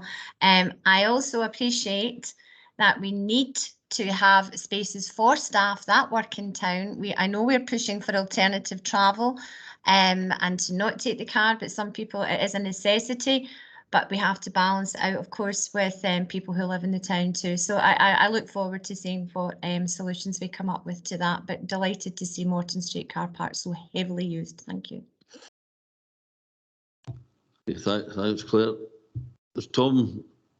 Yeah, I'm here now. You're back, right? I was on mute. Right, okay. I've turned the camera off rather than turning off the thing. No, it was just for clarity in relation to Queen Street South car park. As I read it now, the minimum payment now will be £1.50. The £1 for the hour will disappear. So any public who don't want to park all day will still have to pay the £1.50. Am I correct? Okay. Through you, Chair, it's £1.50 across the board. So if you were only getting in for an hour, you would still have to pay the £1.50. That's fine. No, I just wanted clarification on that. Thanks. But ironic, the shop next door to it's pound stretchers, but there we go. That's stretching it a wee bit, 50%. But okay, any other comments, colleagues? Just on that, I'm assuming that the accessible car park spaces will still be available in that car park though. Through you, Chair, yeah, they're available to anybody. That's fine. Thanks. Okay. Thanks for that clarification. And can we go back to the recommendations? Agree recommendations. Page 57. Okay, thanks. And now go to Warwickhill pitch restrictions. Kevin Wells.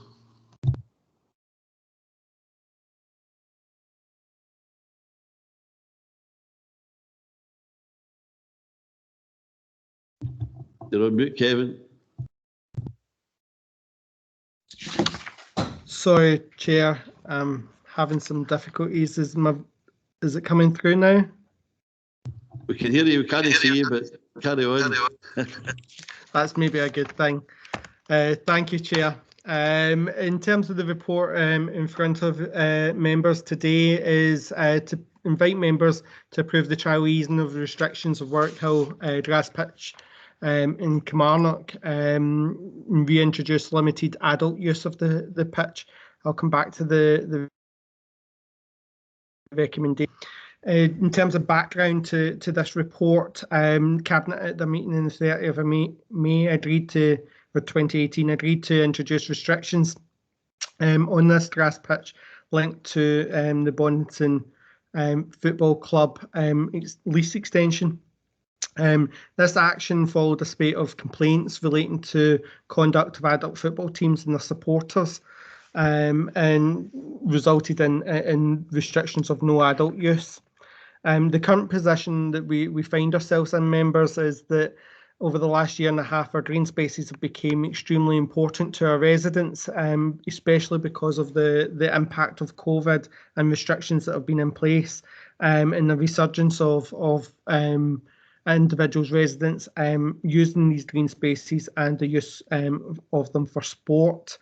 We've also seen in the local area a success of our amateur and semi-professional football clubs in the area, which is also creating a greater demand on the pitch for league competition and training. We have had recent discussions with Bonnet and Thistle amateur football team and Bonnet and Community Council, who have identified a willingness to trial a reintroduction of adult football within this pitch, and this proposal outlined within the paper has been drawn from that. We're proposing that East Ayrshire Leisure are permitted to let the grass pitch at Warwick-Hill Road for adult football use a maximum of twice weekly on a Saturday, with no let being permitted before 9:30 AM and no later than 6 PM that same day. And this arrangement be permitted for a period of a year. What we do aim to do is seek feedback from local stakeholders over the period of the year, just to ensure that the easing of the restrictions have no lasting a negative impact on the local community. There will be no financial implications as a result of this proposal. However, it is worth noting that East Ayrshire Leisure may obtain a small income as a result of the letting out of this pitch. In terms of community plan and transformation implications, these are in line with what we're trying to achieve in terms of encouraging the use or the uptake of sport and physical activity, as well as enjoying our green spaces as outlined within the Recovery and Renewal Plan. The risk associated with this proposal, members, is that it bore from an original issue of complaints from local residents, and these could resurface. However, given the trial nature of the proposal and the limited access that is also being proposed, we believe that the risk associated is minimal, and there is no equalities, legal, net zero or other policy and human resource implications as a result of this report. Today, members are being asked to approve the easing of the restrictions at Warwick-Hill Pitch as outlined in paragraph 6, and note the planned ongoing engagement arrangements as outlined within paragraph 7. Thank you, Chair. Thanks, Kevin. I think this goes a long way to be a good compromise between the competing uses of that facility. Just to emphasise to members that might not be familiar with football, the Bonnet and Thistle amateurs are completely separate. Well, they're affiliated, but they're not the semi-professional team. They'll continue to play at their main base in Town Home, and they won't be playing in Warwick-Hill Road. The problem being that the amateurs they were playing the same ties on a Saturday afternoon when the semi-professional team was playing. So this helps them fulfil a number of their fixtures, and there's less pressure in terms of parking, etc. Tom. Yeah, thanks, Chair. As Kevin knows, I was one of the ones who was constantly coming to him with complaints from the residents in the area. Just wondering, in terms of changing facilities, pavilion and toilets, and that was one of the concerns that residents raised before, that the players were urinating against the fence and not using anywhere else. So can we get some assurance that they will be using changing facilities and toilets will be available to them? And the other issue which the leader just touched on was parking. That was a big concern too, particularly on certain days, and when the pigeon people were there as well, it was causing real havoc. So as long as we can keep these in mind as we go forward with this trial.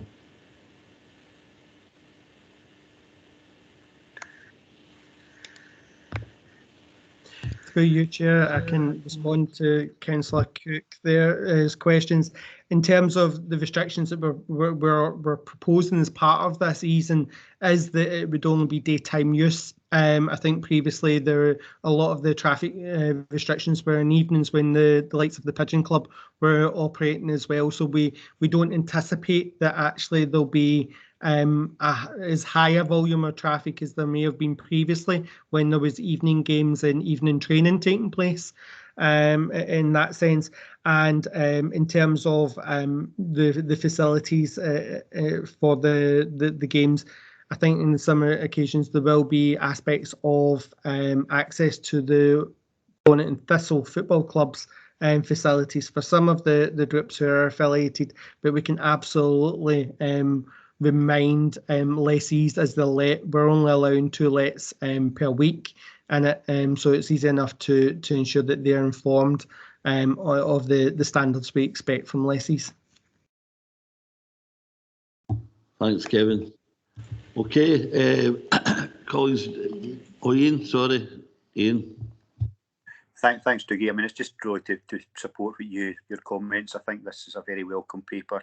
I think it's a great pitch, and I hope that the local team gets the benefit of using it. It seemed an awful shame for it to be unable to be used by adults, and I welcome the paper. Thanks. Thanks, Ian. Okay, can we go to recommendations in paragraph 2? Can we agree? Okay, thanks for that. And we go to the next item, which is Which Road, Which Hill Place, Kilmarnock. Housing. Who's Debs? Either I'm the corner. Hi, Debs. Morning, Chair. Thank you very much.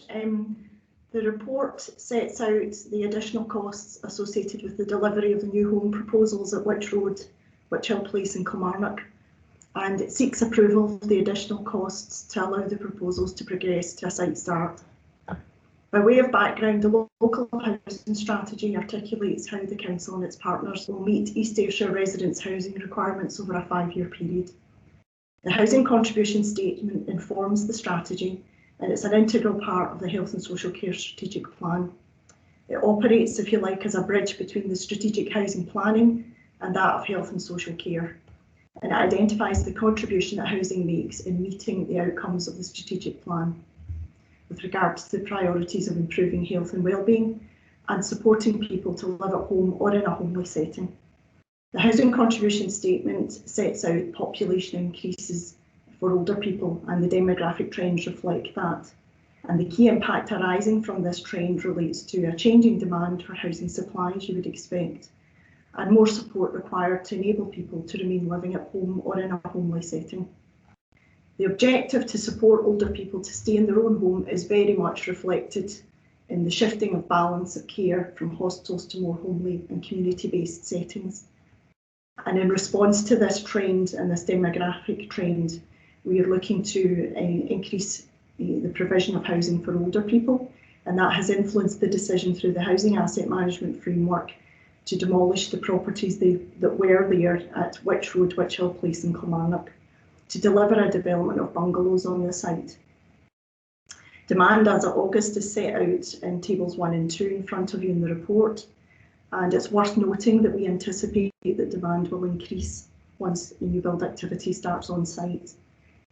For information, when we held our consultation event last year for this development, I'm pleased to say that some of the residents who came along to look at the proposals also expressed an interest in applying for the housing.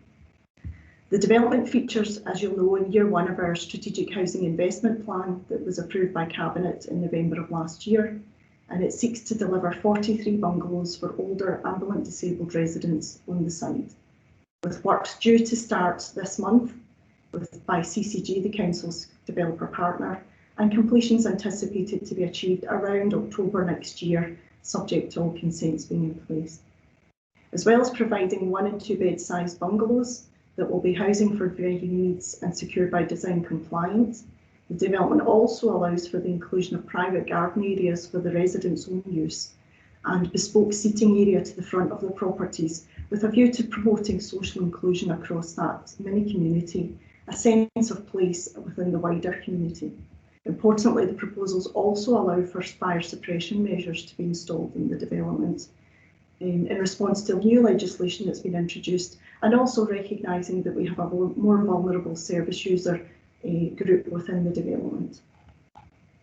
In terms of the additional costs associated with the development, these are set out at table 3 in the sum of 842,000, with CCG's contract value noted at paragraph 18 in the sum of 8,431,000. They're set out, as I say, at paragraph 19. More widely, as you know, there's an awareness of the impacts of COVID-19 and the impacts the pandemic have had on the construction industry, where the supply chain has been inundated with orders and demand is exceeding the availability of supplies, and it's driving costs upwards. So in addition to the tender analysis work that's undertaken by colleagues in facilities and property management for each of our development proposals to address the market conditions, meetings have been held with the Council's developer CCG with a view to mitigating the inflationary effect on tender costs that are being reported by adopting a risk-averse approach to the costs with a fixed rate increase applied to the overall price. In addition to this, CCG have taken the commercial decision to continue to programme the development with a view to realising a site start in this month.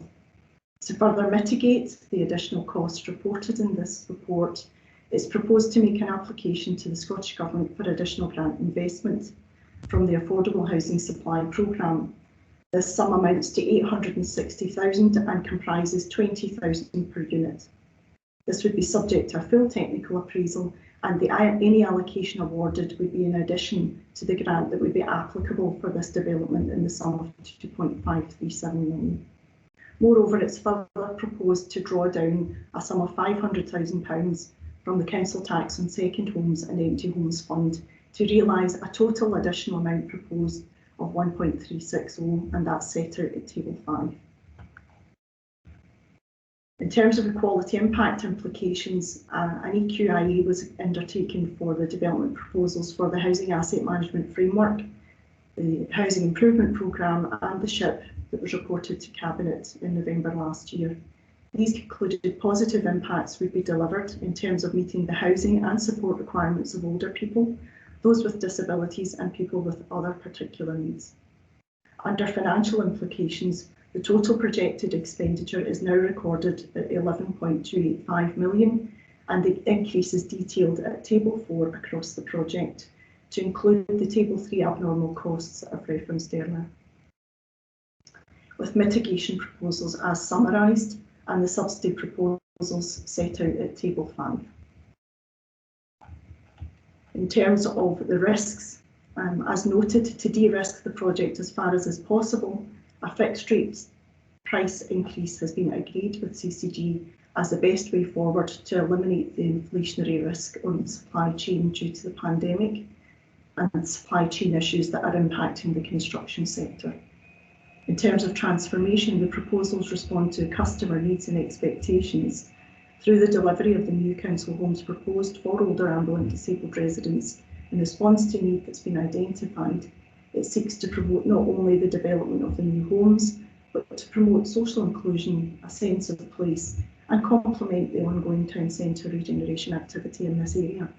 I'm happy to answer questions, and my colleague Colin Watson from Facilities and Property Management is also online to answer questions. Thank you, Chair. Thanks very much, Debs. In terms of the project itself, I mean, it's this is something that the council wants to achieve right across the board. You know, support provision for older people and support independent living, and I think this development, where it sits next to the West of Scotland development and the Lily Hill development, which was very successful, continues that. And you know, I think the demand in this area has increased quite dramatically, you know, from where it's been. And anecdotally, there's a number of people that are asking about it because the demand for that type of housing close to the town centre is, you know, a lot of kind of particularly elder people are after. And it's obviously concerning that there has been that bit of increase in the cost, and some of it's not, you know, it's forces, you know, in terms of Brexit and the supply chain. That's obviously a worry, but I think we're quite right to take stock of that just now and absorb that, you know, and protect ourselves from any inflationary risk in the future, because we really just don't know where it's going. And I think it's also right that we ask the Scottish Government for additional funding to meet that, because obviously they're under pressure in terms of meeting their targets, but they can help us because we obviously want to provide this type of housing as well. So it's in both our interests that we deliver this project, and hopefully we can get a positive response to the Minister. So really don't want to delay things any longer, because I know that people are quite anxious to go on with this project. But members obviously have a number of questions there, and I've got John, Jim, and Tom. Thanks, Chair. Obviously, increased costs are concerned, but obviously it's a good project. I always like to see when a council, when we put our mind to it, we can put in a pedestrian crossing. How it's so difficult to get them through the rest of our villages and towns in East Ayrshire is beyond my ken, and it's something that I think we should be taking a good hard look at. I just want to ask a question about carports to plot 5. I take it 17,930 is for more than one carport, and if it's only for one carport, I think we need to be questioning that. Thank you. Absolutely. That seems like a helipad would cost them. Can you answer that one? Just... Through you, Chair. Colin, could I maybe ask you to respond in terms of the costs that are set out?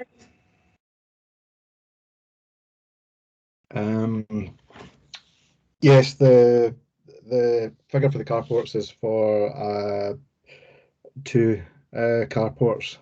So it's the steel, it's all the sort of stuff that goes into forming these. They're consistent with the prices we pay for the carports across the development associated with the wheelchair accommodations. That's pretty much it.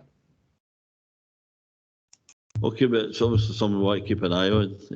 Just it does seem to the lay person here that's quite a lot of money. But I understand in terms, particularly for wheelchair accommodation, that needs to be quite rigorous in terms of the job that I have to do. But I think just something we need to continue to monitor. Who's it? Jim McMahon next, and then Tom. Thanks, Chair. I can just start up and concur with the sentiments John McGee there about pedestrian crossings. I know the problems we're having, and you come and try to extend the pedestrian crossing. So with your hands, that's Transport Scotland for that. However, going back to this particular project, absolutely delighted. If I could start again and build new tunes, it would be this type of model. I would start away and work my way back, taking care of our older people first, and work my way back to maternity. The statistics that's put in front of us as far as the demographics go is something that's going to be facing us all at some time in our life, getting a bit older. So if we're looking for this type of accommodation, I think it's going to be fantastic. Meeting the demands as we go along. I'm delighted that we're taking into consideration dementia-friendly communities. We know that potentially can hit every any is at one stage in our life. Hopefully, we don't ever have to encourage it, potentially it's out there for a risk for us all. Allowing people to stay in their homes and providing that care. And that care at home, I think, is vital as we move forward. It kind of ties back to where we were heading and where we have. And proudly can say that we don't have any bed blocking days, and hopefully that can continue into the future. I'm delighted with the way it's going, and I look forward to seeing it on its completion. Thank you. Thanks very much, Jim. Yeah, agree that. Tom? Yeah, I'm fully supportive of this project, and have been from the start. I mean, it's meeting the needs of our people in terms of providing them with suitable accommodation, and it'll also make a big improvement to the area, having taken away what was there and building these. I was going to make the same comment as Councillor McGee about the cost of the carport. I was wondering if a car came with it. But even if it's 2 carports, it still seems a very high figure of £8,000, nearly £9,000 for a carport. But if that's the figure, then that's it. The other question I had was in relation to Table 3, was the 87,000 for roof profiling as an additional cost. I'm just wondering, should the roof not be part of the basic cost? Why are we taking that as as an exceptional cost, if you like? Thanks, Tom. Colin?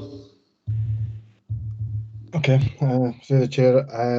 The roof profiling is, we're trying to introduce a sort of feature for this site, as it's going to be the gateway site. So the standard roof that we would normally put on a property, gable or whatever. We have skewed ends and so on going onto this site to add a sort of dramatic effect as we're coming into the town from Witch Road. So the corner blocks of the site running along Witch Road have should be fitted with quite striking roof details that form a nice zigzag shape to try and increase the sort of visibility of this site and make a stronger feature of it.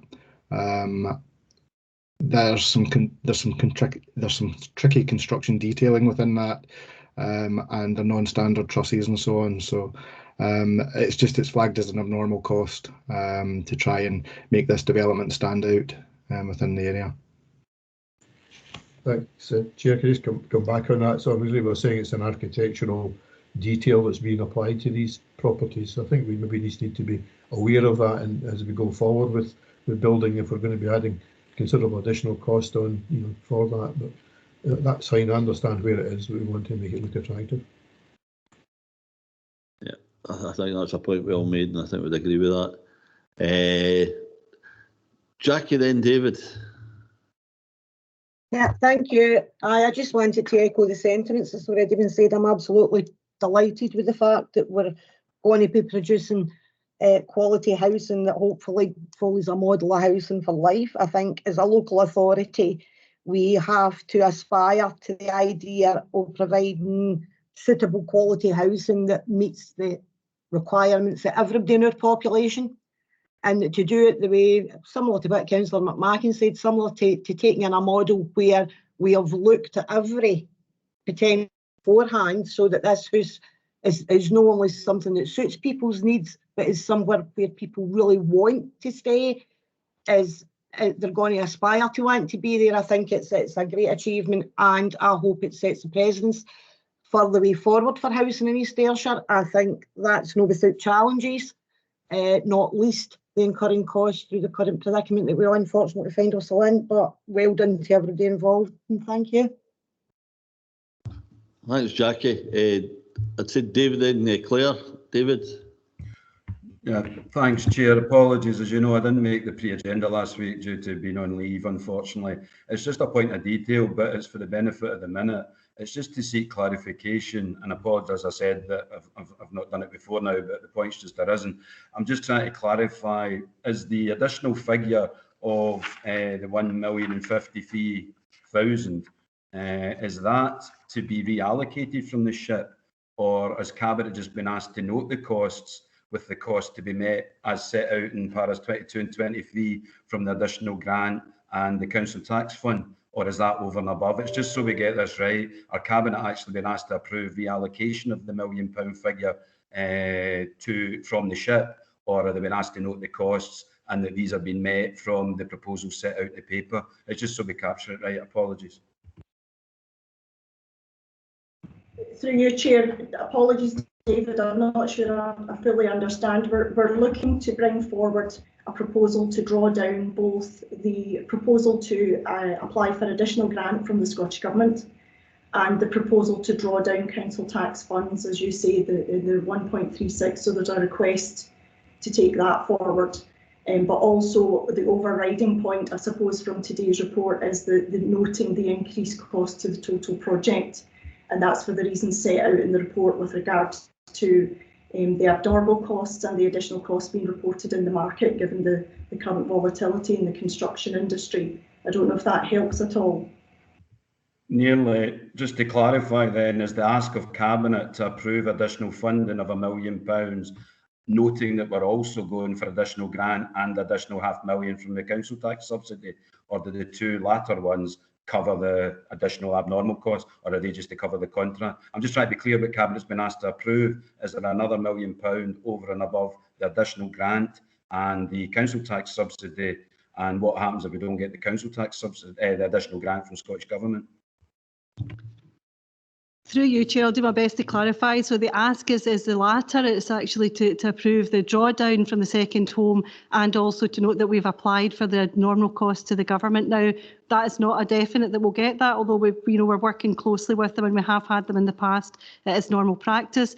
If there are a further ask beyond that, we would obviously bring that to Cabinet as part of our SHIP paper in November. But for now, it's really for noting and really to bring to Cabinet's attention these rising costs. We felt it was important that they understood that the costs were rising, what was causing that cost and how we intended to mitigate it.